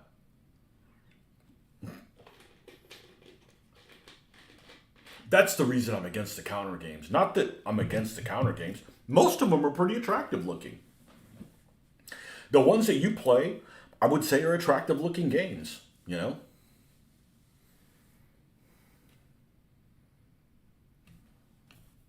And besides, I can't be into everything. A wise man once said,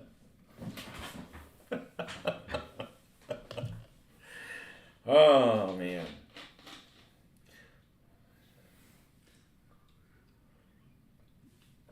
You keep falling asleep early after work. I've been getting headache and backaches that wear me out. What do you do for work? What kind of work do you do? You don't have to, don't be specific. Unless you want to, but. Are you defined by your job? I'm not. I don't understand the people that are. I can only imagine how much freaking stress I'd be on if I was. But I'm starting to think, man, if work is this difficult, I should just have my own fucking business, because the whole point of not being the boss is that you can walk away from it. But man, when it keeps following you around.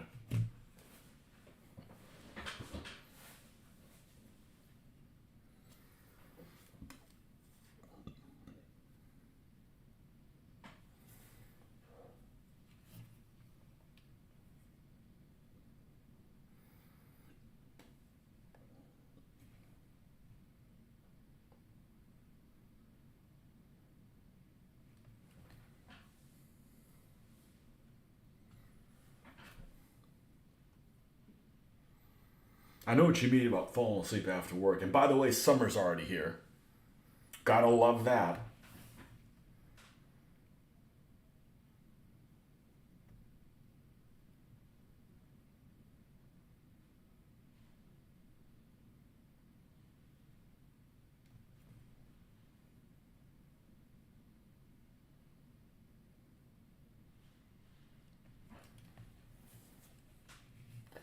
It's mostly sat down. I think it's just me stressing myself out and getting dehydrated through self-neglect. I drink a lot of water at work because it's there. I don't drink hardly any at work.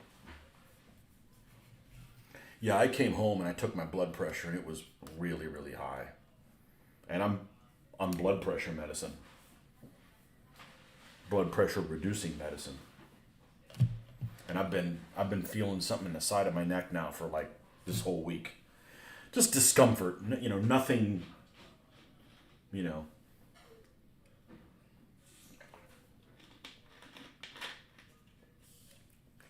I guess I just start smoking pot like everybody else in the freaking state. And then you don't give a shit about nothing.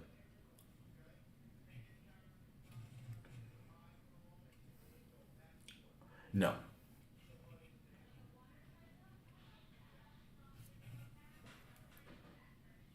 No, if I'm going to do drugs, I'm going to do coke. That way I only have to work for 1 year instead of 15 and get more done.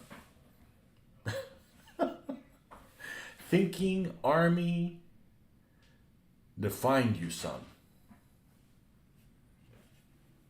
Was it a positive experience for you, or?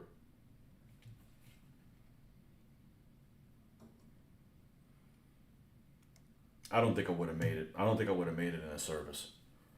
They just make you do a lot of shit. So it's like, I think, so when a war happens, you're like, oh, well, at least it's not basic training. You know, like I'm being shot at, but at least I'm not, running as many miles for just to keep me worn down, so I wouldn't cause any trouble. This seems like a lot of the stuff they have you guys do is just so you're wore out, so you can't cause any trouble. I'm like, I'm in this room by myself. Leave me alone, and I'll be happy. I won't cause any problems for anybody else.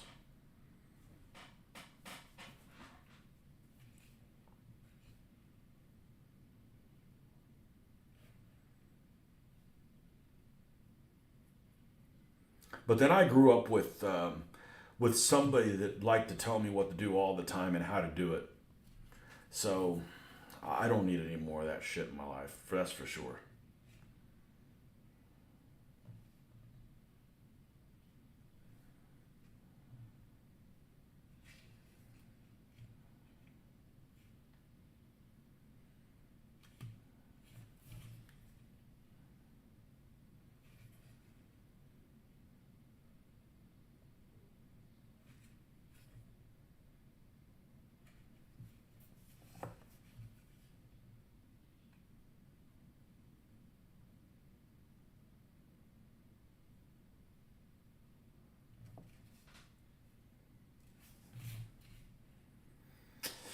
Well, I think that's all of the black parts here. What is that? That's like a breaker bar or something? I think that's a breaker bar.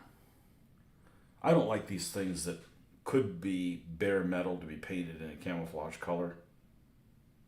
It's an opportunity to make something stand out on this otherwise drabish model.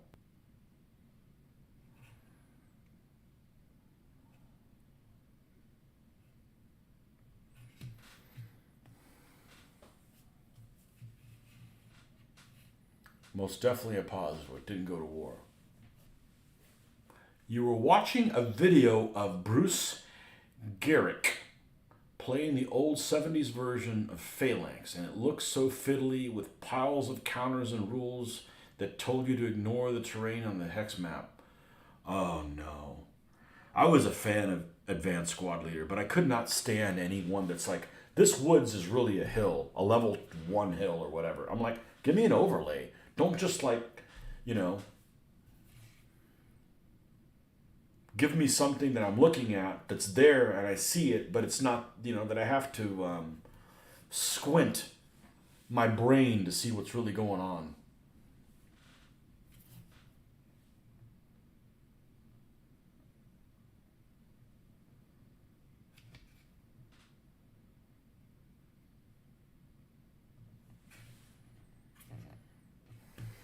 Squint your brain. Squint your brain, boy. 7 viewers. That's like 4 and 3 people that are lurking. Spies from Shenyang.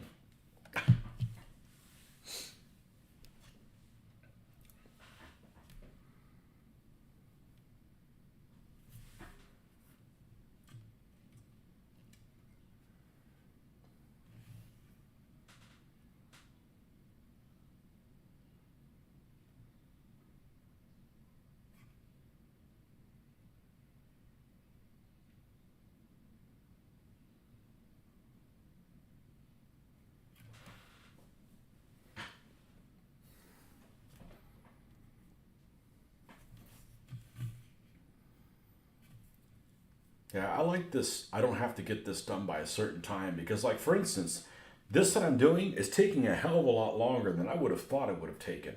But it's okay. It'll get done when it's done and not before then.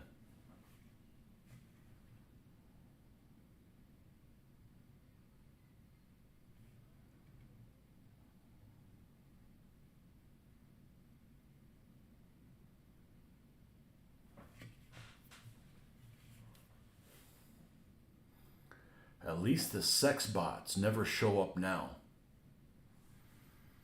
That's true. We had that problem a couple of years ago, didn't we?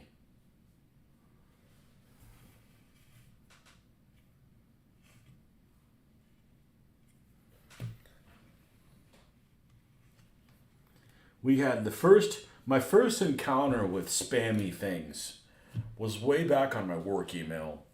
Shit, it was probably 12, 15 years ago, whatever. And you'd get all these fake emails from people with random first names and random surnames together. And it didn't matter. Like, you'd get an email from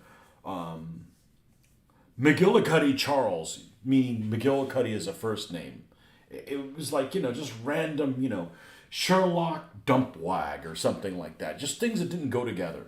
Just random emails. Just, somebody's getting paid a millionth of a cent to automatically send these things out. And I'm like, who are these people? Like, get a real job. Like, we used to get, and I think we still do, we get stuff faxed to us at the work all the time, right? And I've come up with a solution. I just haven't tested it yet. But you'd get this fax, and he fax you over a piece of paper, and it says, are you looking for a business loan? Call whatever, it's just bullshit. One thing is for, an ad for a nurse practitioner, and we're not a medical place. Just random stuff that eats up your paper. I'm like, all right, we know what we need to do. You go back, grab a big pack of black construction paper and fax it back to those fuckers, and probably by the third sheet, they're out of toner and it cost them $70 or whatever. I'm thinking it's working that way. In theory, it should work that way. I'm not doing that to anybody who doesn't deserve it, I don't randomly, I'm talking about, deserved vigilante justice.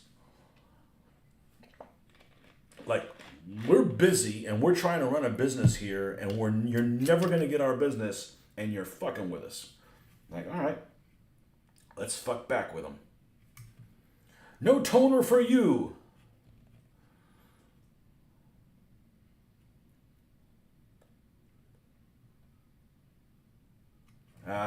We'll leave that be. It's got like a little bit of a burr on there. I'm going to leave that be and fixing it. So in theory, that should work. But I haven't tested it yet.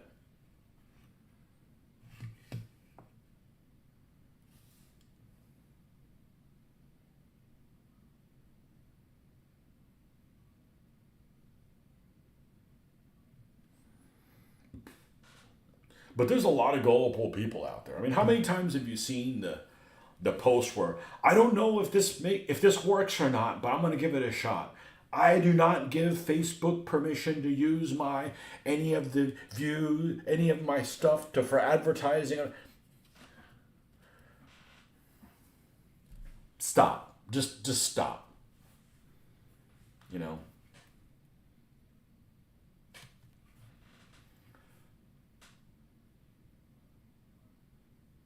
I do not agree for them to charge me or whatever. Look, as soon as Facebook starts charging users for using it, a lot of people won't use it. I don't blame them.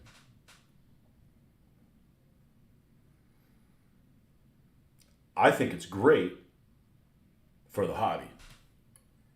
I don't care about it for anything else. I think it's absolutely wonderful for wargaming.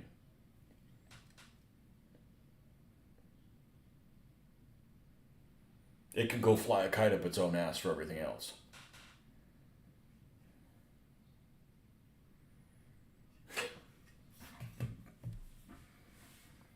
I gotta say that one's my original one for sure.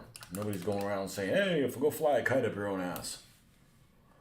Don't forget to use some barbed twine.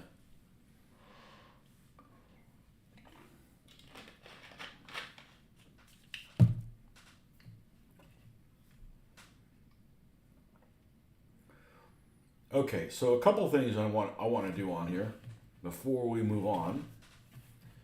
I need to glue this joker back on, and I'm not going to use weld cement.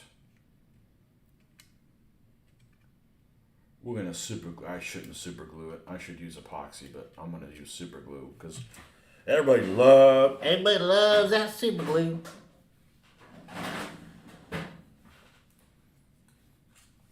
Anybody done love that super glue? Squeeze some of this out. Oh, really? Adios.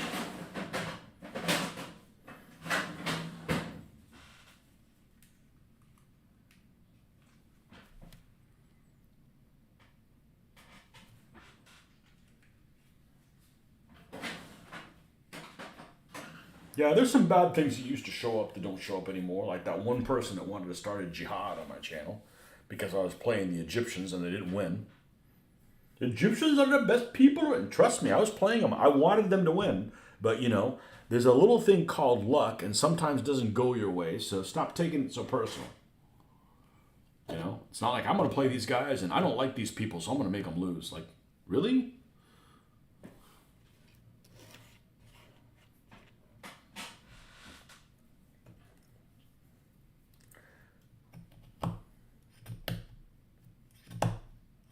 Ah, crap. Now I realized how long are we on here? Now almost 2 hours, and it's on top chat, not live chat. So some of you guys may have said something really interesting, and it didn't come up. Yep.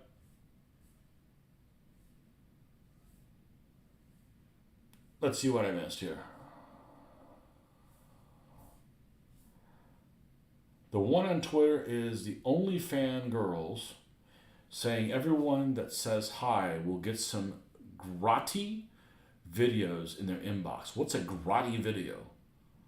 I guess it's low stakes, but people are out there just displaying their horniness. Yeah, OnlyFans. I don't know. I mention OnlyFans from time to time, but I'm going to be honest with you. I hate it when I say that. It makes me sound like I'm being dishonest any other time. Habits. I've never been on any of that stuff. You know why? And here's the honesty part about it. It costs money. If you could check out some OnlyFans for free, yeah, I would have already checked it out. Might have gotten some good ideas to do on my own time. I'm not paying a subscription service for getting who knows what. No, but I guess there's enough people out there doing it. Or it makes it seem like there's enough people out there doing it. I don't know. Perception's reality, but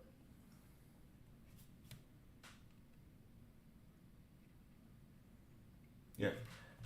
I'm going to pay for OnlyFans, but Pornhub is free. Like, okay.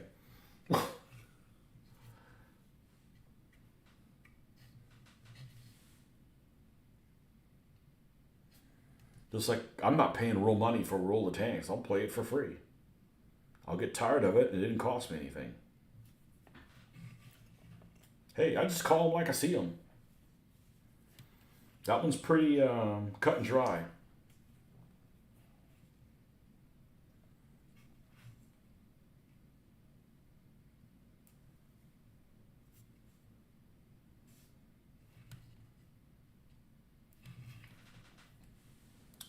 You saw that Sonic Sledgehammer had to take down a video of him painting some World War II Confederates as a kit bash. People thought he was a neo... Oh my God. He seems like a really nice guy, by the way. Sonic Sledgehammer. I think he's the guy I got the wash idea from. Again, I don't know him. Doesn't cost me anything to say, hey, I got this idea from this other guy who has a great YouTube channel.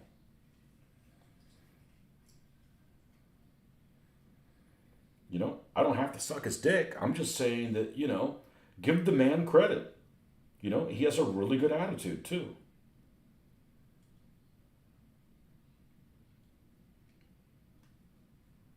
Although, to be honest with you, I always get him mixed up with the Painting Panzers guy. I don't know why. I got some stuff from one and something from another. I don't know. But then I kind of use a technique that's kind of my own, so. But again, it doesn't cost anything to say, hey, I really enjoyed this guy's content, and I got this idea from somebody else. Because everybody's getting ideas from other people. There's nothing wrong with that. You know, that's why my painting got exponentially better with the internet. I'm like, oh, people base things cool like this. Let me start basing things cool because my basing's very elementary.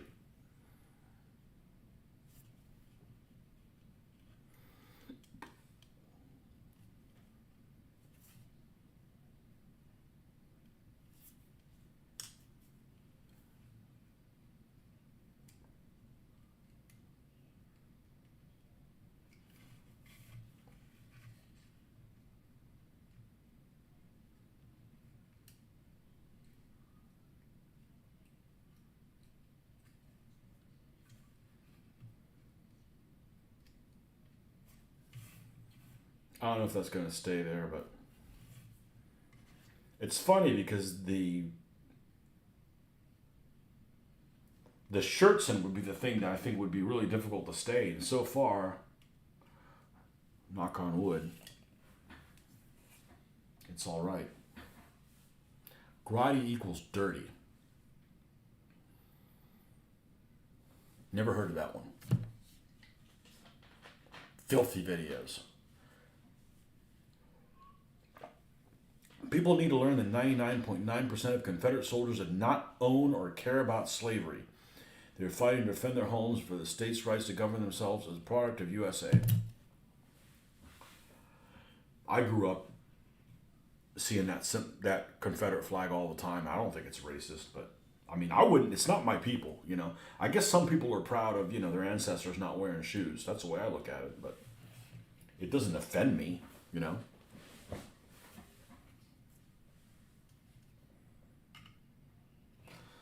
Anybody see that movie with Will Smith in it called Emancipation?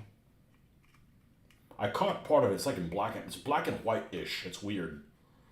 I had a guest that stayed at the house a couple of months ago, and he's a TV addict, to put it lightly.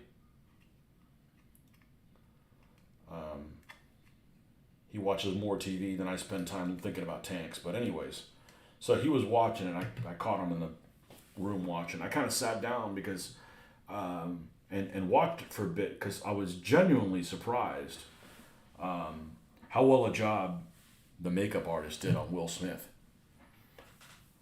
Because it didn't even look like him. I mean, they did a really good job on him. And, but anyway, so I'm watching it and I'm like, oh, this is interesting.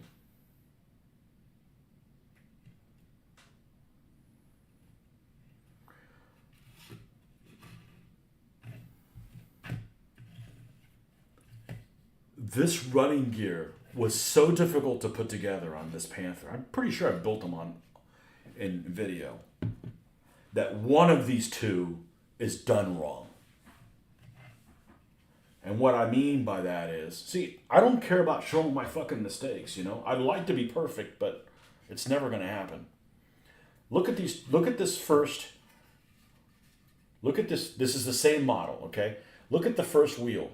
Here, it's an interior one, and then it goes to an exterior one. And here's an exterior one and goes into an interior one. You know what? They're going to fucking stay that way. I don't give a shit.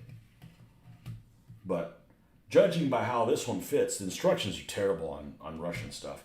And I'm pretty anal retentive. So if I'm having trouble with it, you know other people are too. I'm pretty sure this is the correct way to do it. Only because of how the tracks sit. But shit happens. We'll blow one of them up. No wonder they're catching fire. They can't even put the road wheels in the right place.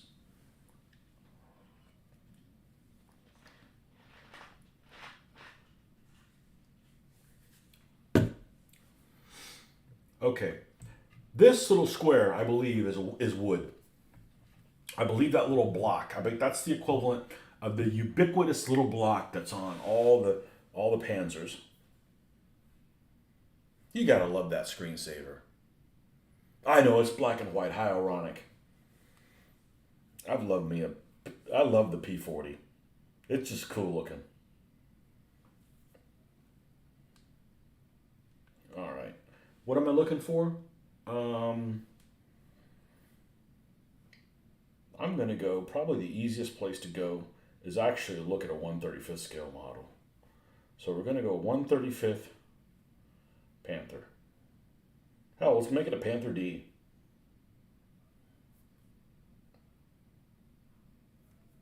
And let's just go to images. I hate when my brightness isn't all the way up. It drives me bananas.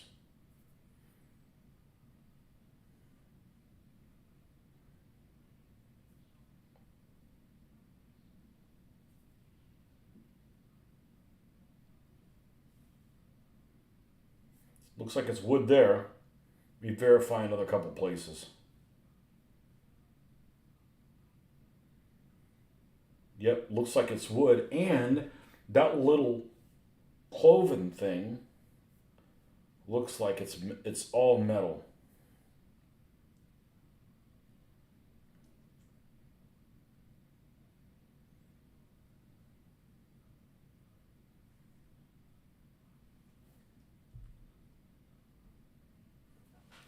Okay. There's the maroon cardinal. So,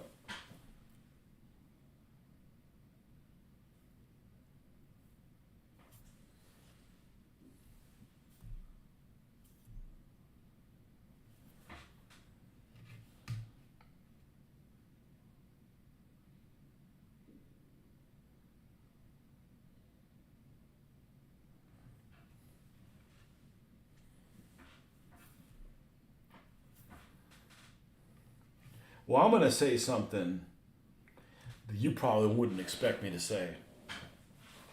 Or maybe you would. I don't think they should bother teaching history in school. Kids aren't learning anything. And they can't freaking add, so that's more important. You know, pick your wars you're going to fight.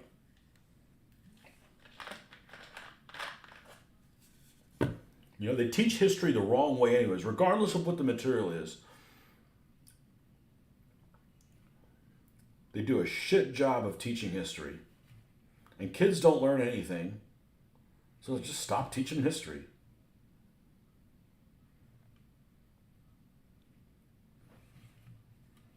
You know, if kids are interested in history, they'll learn it on their own. You know, geography is more important than history. Teach that. You know, they teach history, and instead of getting a good story, you learn how to hate writing even more papers.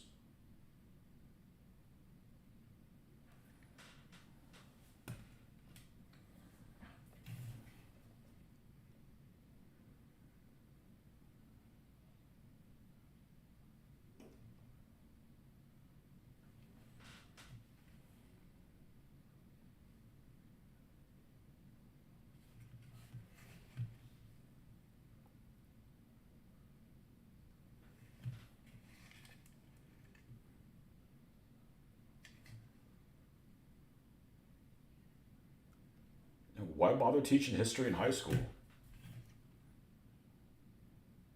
Somebody's got to work at McDonald's.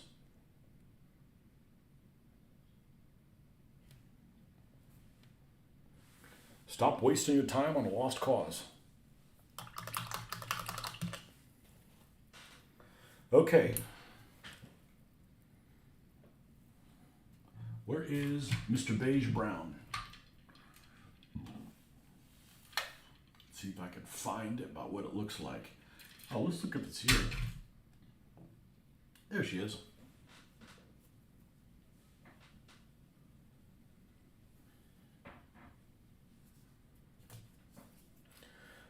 To not educate your population on your own history is a bad idea. Oh, they're not learning anything anyways.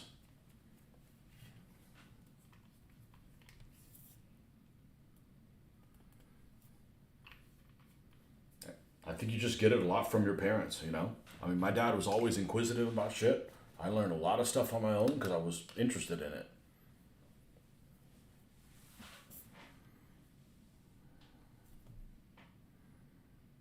I just don't think there's going to be very many kids that have ignorant parents and that grow up to be not ignorant. Sorry. I could be wrong. I hope I am, but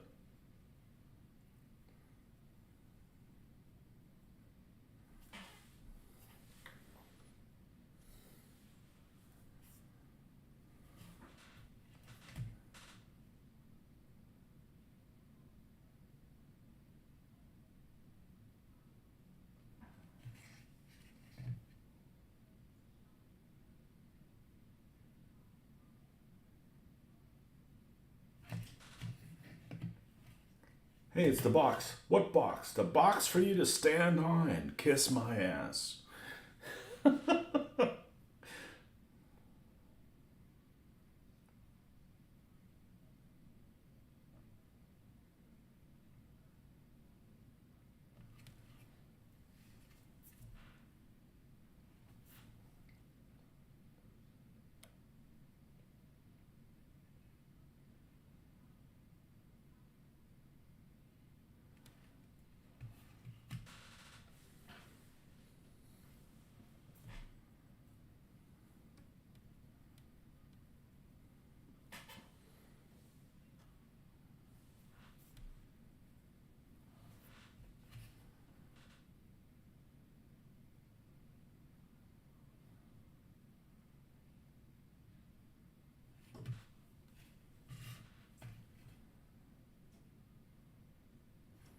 I like painting wood and things that aren't wood. I mean, obviously it's not wood, it's plastic. But to make it look like wood, big fan of that.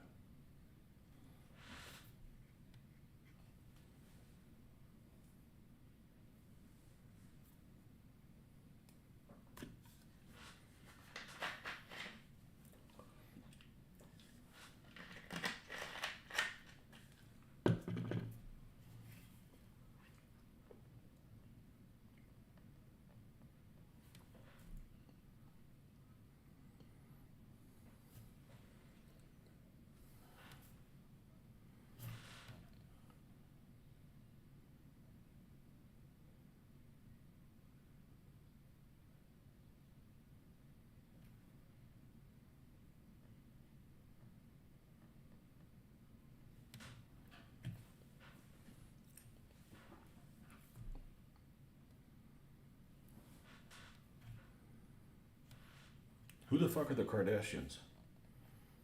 Never heard of them.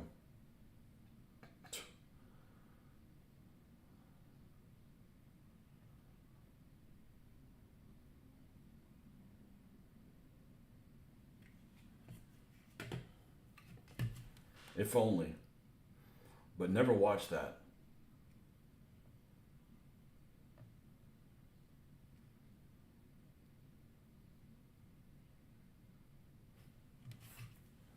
People that are famous for being famous. Come on.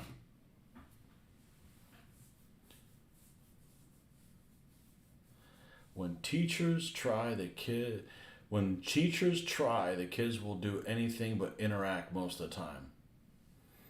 I can't wait to paint the 15 millimeter Forged in Battle Rus with the same rectangular wooden shields for that same reason. Forged in Battle figures are just, I don't know about the World War II stuff because I really haven't looked at them, but that ancients and medieval line they have is just stellar. Especially the figures that are from nationalities that are drabby. Okay, so for instance, the Rus, the Huns that I have, Magyar, anything that's like, like there's not a whole, man, they did a really good job with that stuff.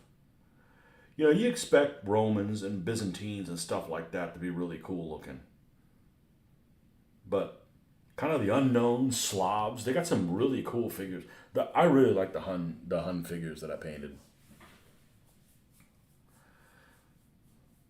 Adios. You have other things needing done. Okay. Do them.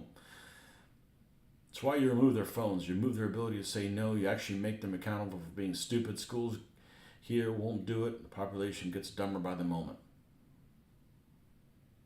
You don't know the Kardashians. I've never seen, I can't name them all. I've never seen an episode of that show. Is it a reality show? First of all, when reality TV came out, it was bullshit because it's like wrestling reality. It's like it's all staged. So that's not really reality. Reality is when I play a game of DBA, you never knew what was going to happen. This is reality. None of this is staged. Look, I put the freaking wheels in wrong. That's not staged.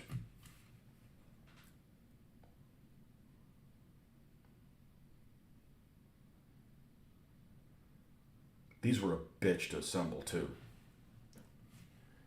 I bet that's the, well, I don't know which one's right. Doesn't matter. They're staying. Fuck it.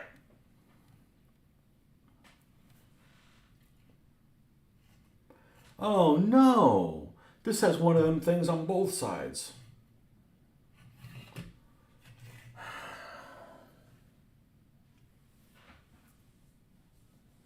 Also appreciate they give you an extra foot in each pack and extra 2 riders in the cavalry pack. Yeah, you never know. Well, if you get one that's miscast, or it just gives you some options instead of like somebody dictating, these are the guys you're going to paint. Well, maybe I don't want to paint those guys,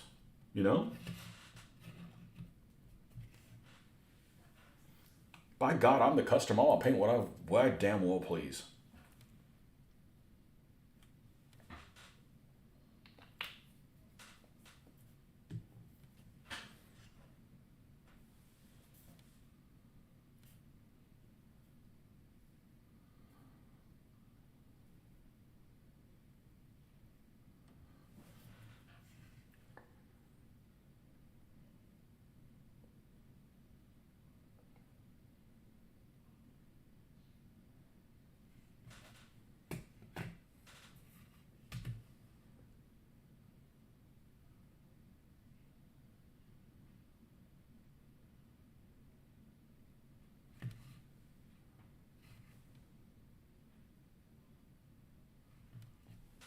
My wife is an ex-teacher. She'd never taught in this town. We've been married, I don't know, 22 years, going on 23. She's never taught.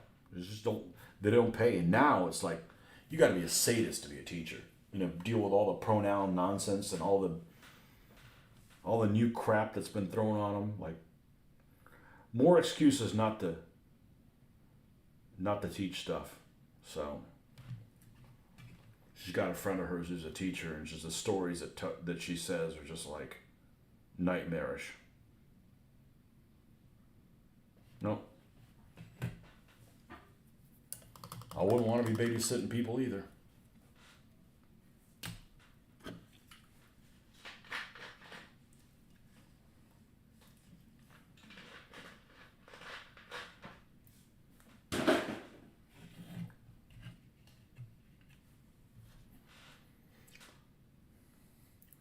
And you get a lot of these kids, and they're raised by the state. The state raises them and puts ideas in their head that we would have never had as kids. These ideas like, you can't take, some kids that's like 8 or 9 years old, 7 and 9 years old, standing up to their parents and said, I don't want you to take pictures of me anymore. You have no right to, like, you fucking shrimp. What the hell? I'm not talking about any inappropriate pictures. I'm just talking about in a family picture. Like, I don't want to be in the family picture. No, you have no right. I'm going to contact my attorney. Like, who the fuck puts ideas like that in a kid? And at the same time, you still have, kids being mistreated and stuff like that. It's like, you got to focus on that stuff, not, creating this extra lawyer drama. I swear we need to go back to like having duels. It's too much lawsuit, not enough dueling. We need more duels.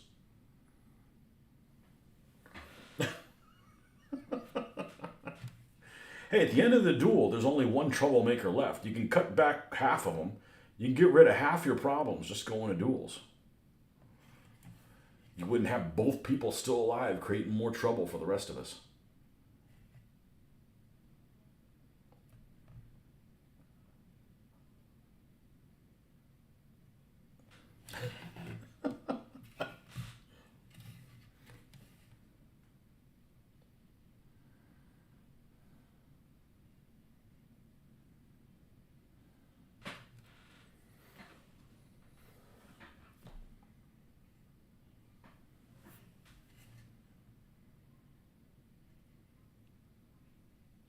The size of the packs of Forge and Battle doesn't bother me a whole lot. I mean, I know they're huge and you end up wasting a lot of figures, but the only figures that are truly wasted are the ones where you buy and you don't even paint them at all. Like, you go like, okay, I bought like 4 packs of this, and then you didn't build the army at all. That's the one that's truly wasted. You know, if you buy extra figures and then you have more choices what to paint, and some of the figures go unused, I don't think it's a big deal. If you buy the whole army and don't do anything with it, yeah, that's a waste.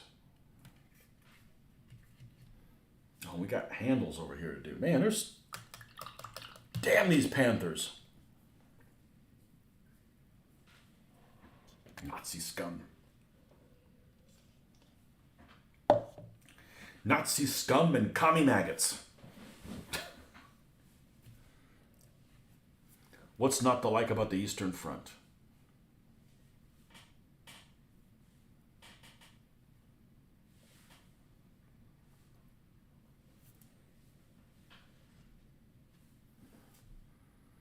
I was talking about that World War II movie the other day, and there was that movie that, it finally, what the name of it's called. It's called The Final Stand. And the preview for it looks like they've got authentic German tanks. I'm sure they're not. But you can say whatever you want about the Russians. They have an interest in trying to make the German tanks look realistic, which is more than you can say for a lot of folks. Now, their films might be a whole bunch of hooey propaganda, you know, but you know, I tried watching that Pamfilov's 28, and that was a shit show of just boringness. But that battle in the freaking snow, that was some damn good Panzer IV mock-ups. So, got to give credit where credit's due.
Yeah, I appreciate when they use the correct stuff in movies. You know, you can say whatever you want about that old movie Sink the Bismarck, but they used models. I haven't seen it in a long time, but I thought they did. Other than the fact being black and white, which is kind of a shame, they used the right models for stuff. I remember correctly. They used the right models. Like that's like important for me. You know, like.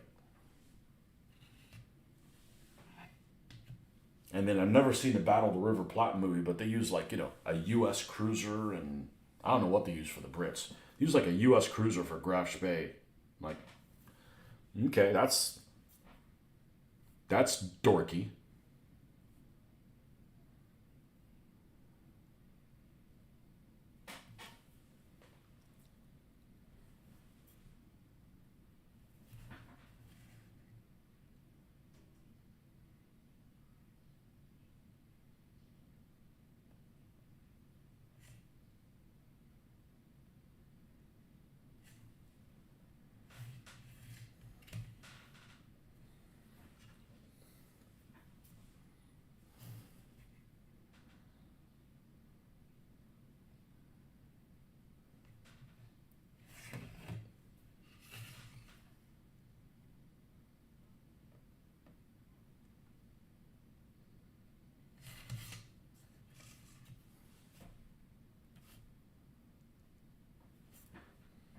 So, anyways, I found that Final Stand movie is available on Crackle. You can watch it on Crackle for free. You know, you gotta watch commercials, but whatever. So I found it. I started watching it. I got maybe 10 seconds in it. I had to turn it off. Had to leave for work or something like that. So who knows when I'll get back to trying to watch it again. But the action scenes look really good on it. Got some Czech 38s and stuff like that on it.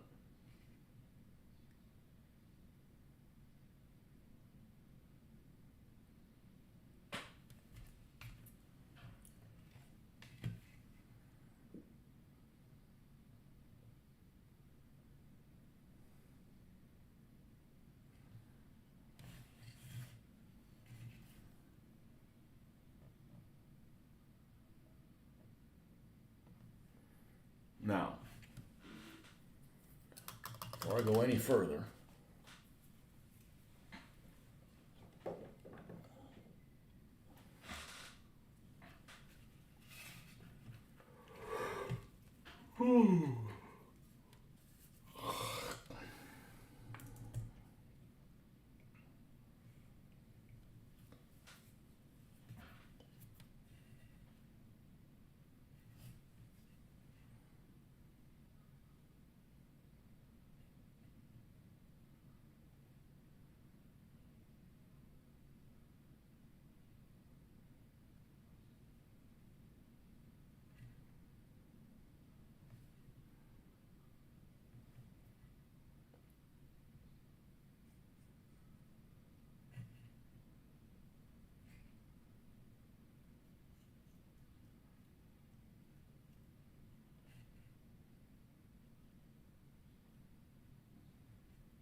Well, that looks pretty good. We still got to do the mufflers on the back. The exhaust. Ooh. Well, why would you leave that stuff in the yellow finish? It's an opportunity to paint something with some detail on an otherwise predominantly drab vehicle. Not drab, but uniform colored.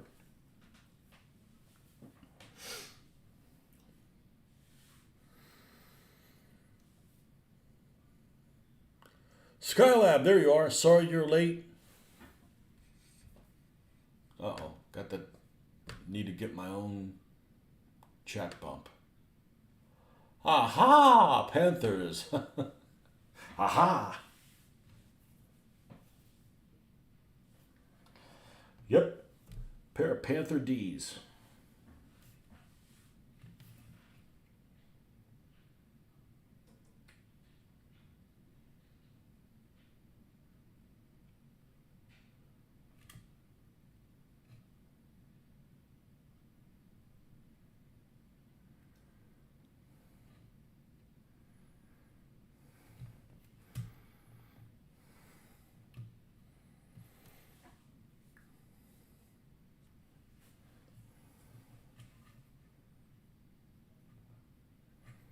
Sorry you're late. Well, you took the hall pass with you.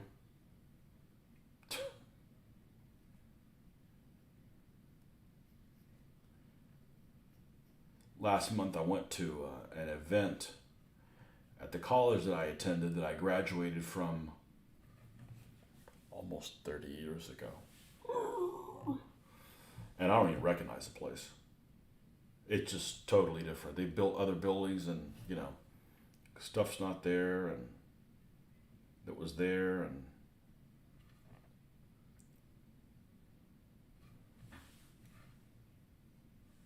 I can't imagine going back to school. We have panthers on the mountain I live next to. Only sometimes you call them mountain lions. Not to be confused with puma.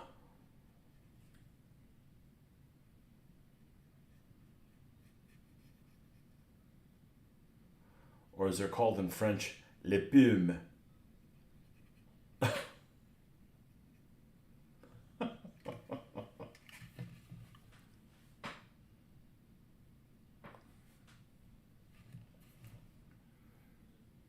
Yeah, I don't know if I'd want to see panthers on a hillside. Those guys are trouble, man, because they've seen you before you see them. You're not going to sneak up on one of those. Those things are a lot craftier than humans are. They have to be, or they wouldn't have survived.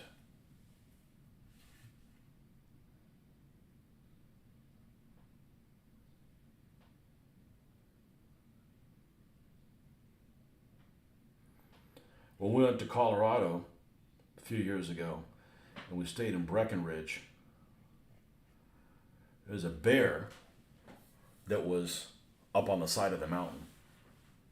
It's kind of more like a hill.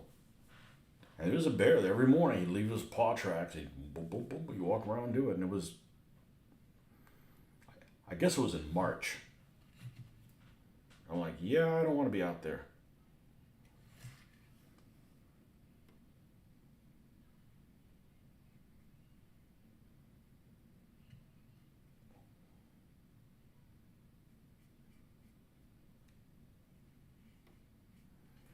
And I don't know anything about bear spray, but man, I wouldn't want to trust my life to that.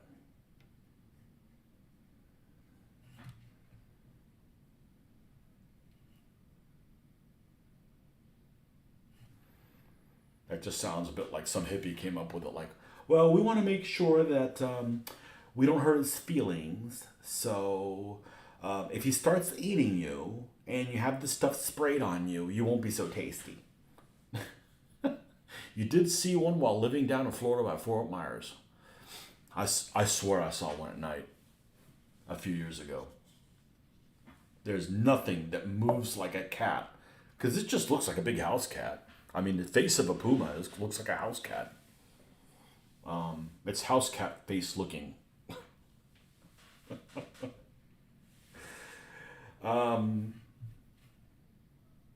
Yeah, that's disturbing to have a predator, on the loose.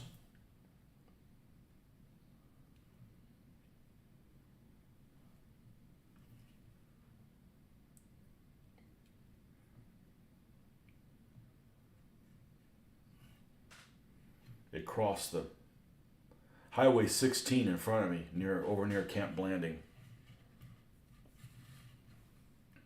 State Road 16.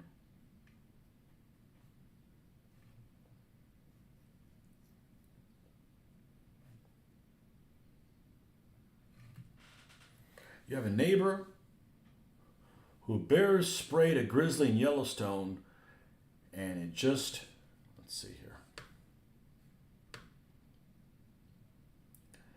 Bear sprayed a grizzly in Yellowstone, and it just ran through it and knocked him on his butt. Yeah. I wouldn't want to be out in the wilderness or something like that. Do people just randomly walk out in the wilderness, like clueless? I've talked about this. It was either last weekend or the weekend before. I think it was last weekend. Could be wrong. Might have been a weekend before. I went out to one of our little parks here. It's just, nothing fancy, but it's just kind of in the city. It's a trail, basically, like 2 or 3 mile trail, just through woods. And you could see snakes. And I'm not particularly scared of snakes. It was actually kind of like open forest. I mean, you couldn't see very far, but you weren't going to step on a creature. And I got there early. I was talking about this last week or week before, whatever the hell it was. Let's go ahead and get the stuff for the exhaust. And the parking lot was completely full. I'm like, great, I'm going to be fighting with people just trying to get through here. And I encountered no one. I was there probably about an hour and a half. The only person I encountered was a girl that was a female. And she was running by herself with headphones on. I mean, I wouldn't be able to be off my guard that much to be running with no one else there in a forest with headphones on. Unarmed, I'm sure. I'm not going into a forest unarmed. And I'm not a badass. I'm just saying, like, if you corner me and you're going to try to kill me, I'm going to take you with me, or at least attempt to. At least make it difficult for you. Bear spray only works if the bear's in a good mood. I remember the video of the hunter in Alaska that got mauled by a bear, had half his face hanging off. Grim stuff that makes you respect nature. Yeah, just leave him alone, Like, I'm not going out in the woods, in the heavy woods with big predators like that. I'd have to go in with a fire team, I'm not saying go out and hurt the animals, but if they're trying to eat you, yeah, they're going down, And I'm also a person like, oh, that's a big creature over there. Cool, let's go this way, Like, I'm not like, oh, let's pet the bison. No. No. That's how you become famous the wrong way. You end up being a statistic. Yeah, bears are a problem because, first of all, they're freaking huge, and you can't climb up a tree. There's a problem with bears and mountain lions. If you go up a tree, they can't wait for a human to go up a tree because that's like an environment they're better at than you are. You can't outrun either one of them. You can't take down a bear unless you're running, shotgun slugs or 7.62 51 or higher, or something hotter than that.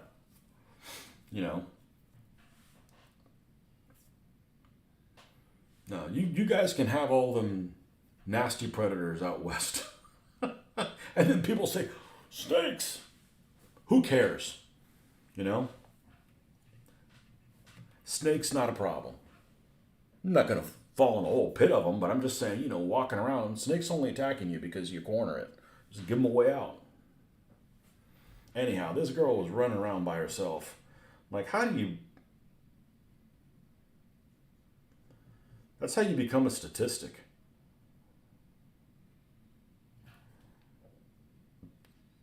And I'm like, all right, I'm by myself. But I don't have headphones on. I'm not unarmed,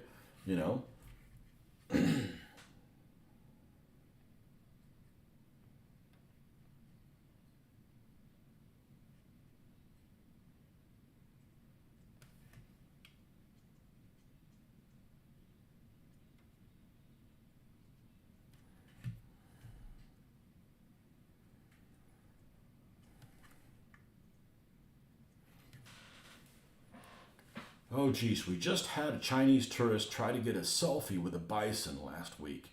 It merely turned its head and sent her flying. Good.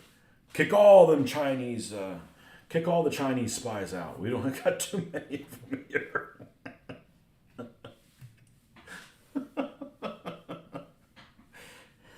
Chinese people that are Americans, you can leave them alone. But the spies, yeah.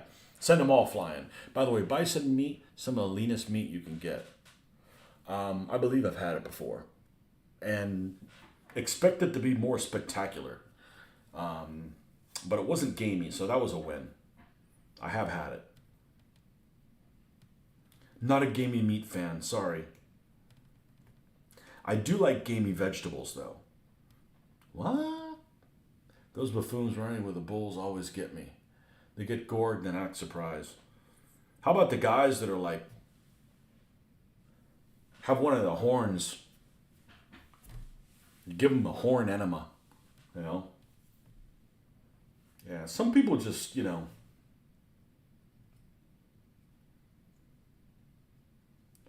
think they're invincible. Bungee jumping. How about those guys that had to do like the bikes, that do the mountain bikes, and they do them on this like crest line that's like this narrow, and it's like hundreds of feet down. I'm like, you're a sadist. There's kids in the hospital that aren't even a year old, fighting for their life just to be able to have the will to live, and you're throwing your damn life away, like.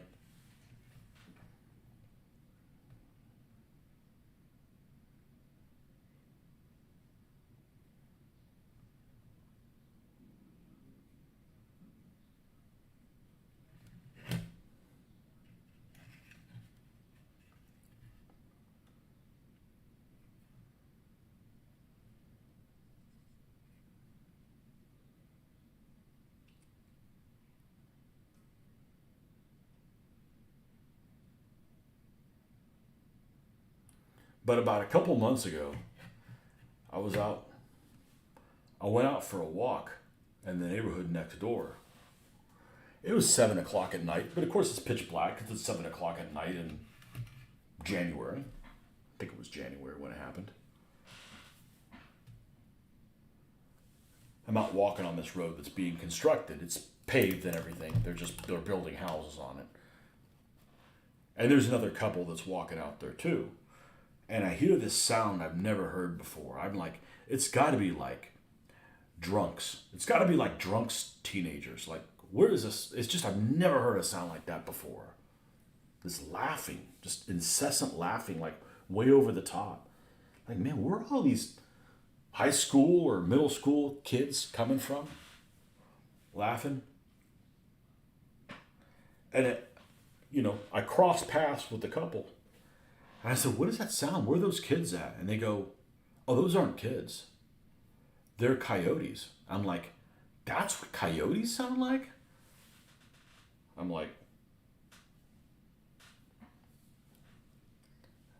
and I didn't know anything about coyotes, just wild dog. I said, do they mess with people? I said, nah, not really, not unless you have a dog.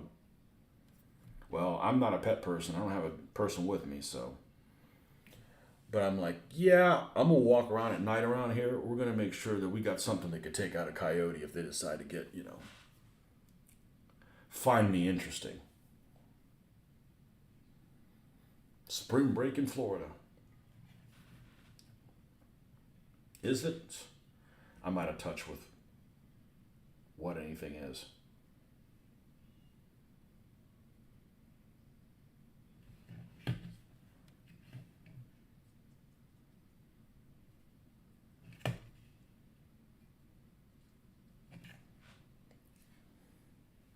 I never heard that before.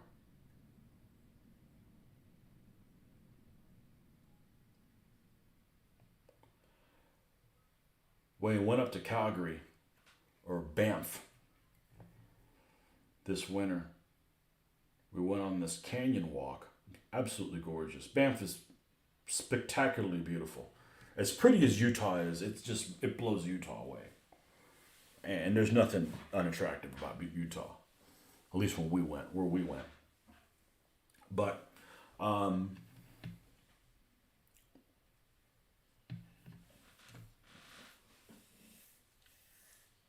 you go on this canyon walk. It's like the state park that they have there. Except everything is just really laid out really well. And we do it at night, wearing these little lamps, but the lamps are like infrared. After a while, your eye gets used to it. You actually can see quite a bit. And we're in this group of like 14 people. And I asked a tour guide, I'm like, so you guys have any predators out here? And he said, well, the bears are asleep. I said, well, what about the wolves? Because the problem with the wolves is they're a pack animal, right? Well, I never really thought about that. I mean, do you have any spray? Are you armed? Or, expect them to say, oh, we're Canadian, we're armed with our humor or something like that. Like, But I really wasn't worried because there was 14 people in our group and there's like 6 other groups out there. We weren't that close to each other, but there was enough commotion to, the wild animals aren't going to be hungry enough that they really want to attack you. They're just like, you corner them and they're going to lash out kind of thing. Speaking of coyotes, a good friend of mine has been a professional predator hunter and one year got second place in coyote hunting competitions. Tough animals, very smart. I hear coyotes outside often. There must be 2 or 3 packs nearby. First time I heard them, I thought it was a panicked dog. Wow. Yeah.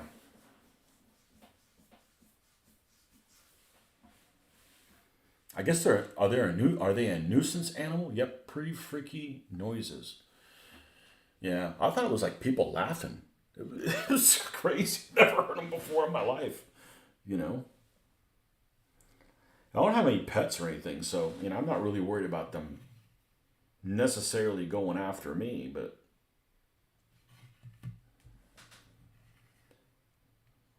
it's kind of disturbing at nighttime when they definitely can see better than you can.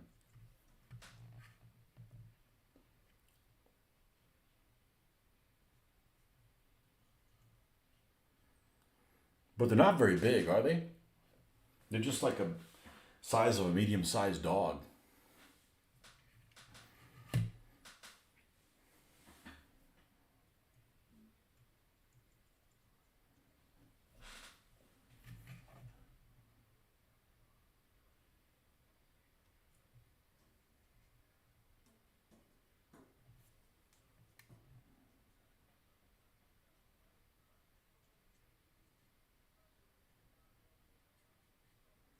Doing the rusty bits on the back of this guy.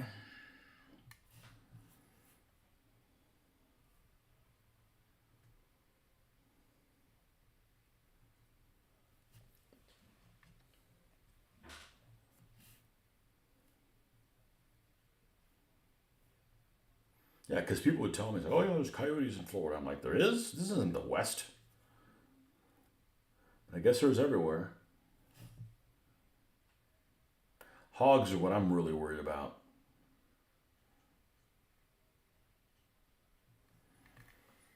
Because you can't just drop them with normal stuff.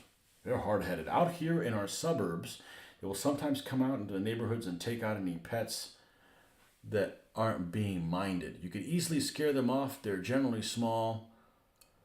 I've seen bobcats larger than coyotes. Yeah, they're not very big then. Yeah, I can bark back with my 9. But I don't go out and and attack animals. I'm not that kind of person. You know, I've had so many people over the years saying, "You want to go hunting?" I'm like, "No." I said, "Why not?" I said, "Because you're hunting the wrong thing." What do you mean by that? I said, "Well, you hunt child molesters. Not like animals that are just minding their own business." I don't have a problem with other people hunt. It's just not something that interests me. You know. Now, if I had some antelope or something that gored my daughter, yeah, I'm gonna go hunt that mf'er down, but not for no reason whatsoever. And I'm not a save the earth type person. I'm just like, I just I don't know. It's a beautiful creature. You know, didn't think we had bears. No, I found out we have a park called Bearizona. Wow. Yeah, bears are. I would rather have, if I knew I was in bear country, I would rather have a sack full of peanut butter and jelly sandwiches than bear spray. I really would. Throw them at them and run.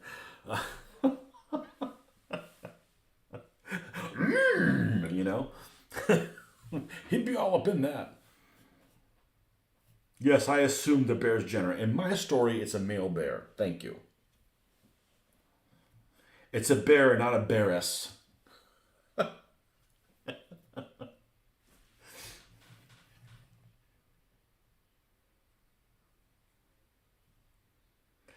We have a road in Tampa. The very first exit when you come into Tampa is called Barris Avenue. Bear. And now I know what it stands for. It's the female bear. Female Bear Avenue.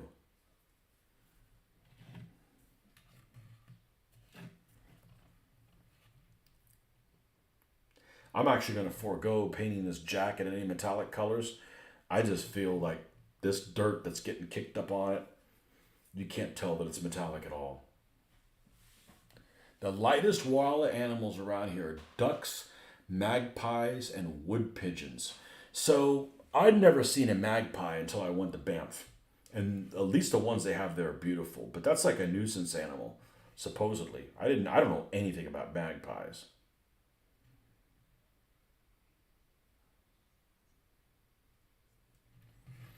Our loudest animals here are freaking mockingbirds. Those things are psycho, and they always like repeat the same call. They mimic other animals, and they do the same mimic 4 times. Like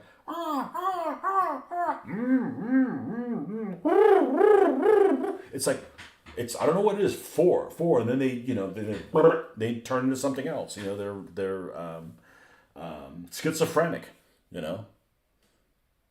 Florida has animals with bounties. Not around here. It was a wood pigeon.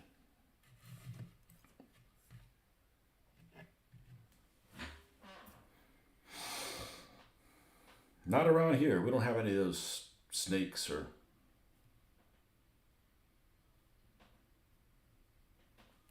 We had a situation that happened at the plant today. We had a queen bee. This is what the story is, supposedly. A queen bee came and landed on one of our cages that we're putting into the product. And all the other worker bees, I guess, had a woody for her. And I mean, there's literally thousands of bees in this area that's like freaking this big. Like something out of like a horror movie or something like that. Although I don't really find bees, scary or horrible or anything like that. But it's just weird. Magpies are little shits. Yep. That's the mockingbirds. They're assholes.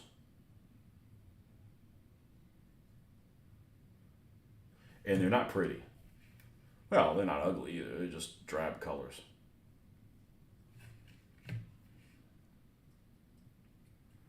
And you see them all the time chasing after a hawk or something like that. Mockingbird's this big, the hawk is this big, and the hawk is a freaking lazy ass, doesn't stand up to him. Like, I would have been like, nothing but feathers. Poof. You're a hawk. You shouldn't be running away from anything else other than a bigger hawk. End of story, Bird of prey, baby, you're top tier. Stop being such a pussy and fight back.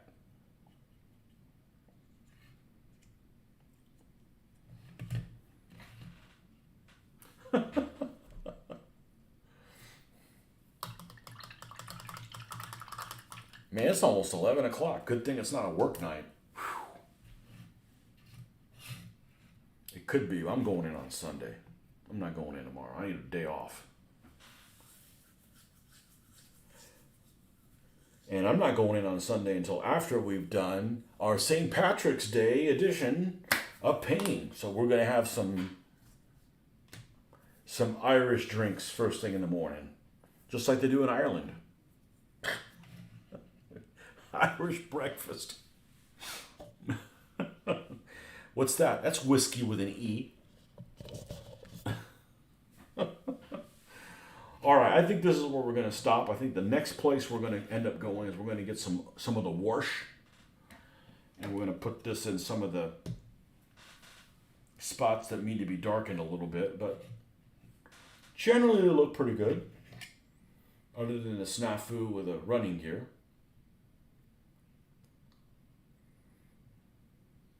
I'm not sure which one's correct.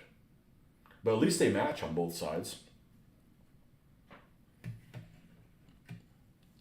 Heard on the news just today that the Mexican gray wolf has hit a population high here in Arizona.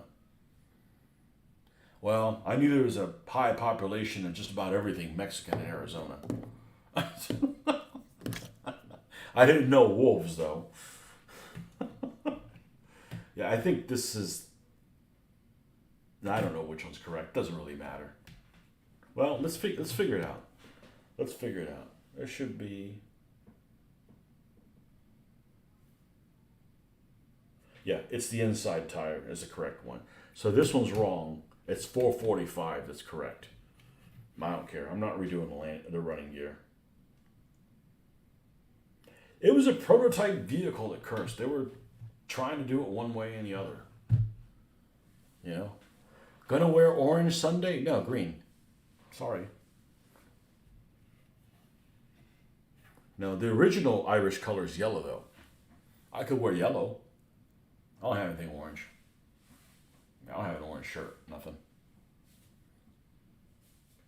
Orange is Northern Irish, isn't it? The Protestant Irish.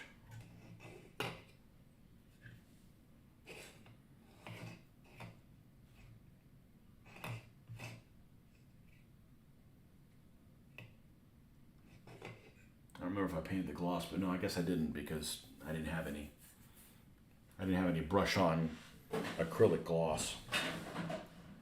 Right? That's matte medium. No, I don't think I had it. I really have no reason to have it.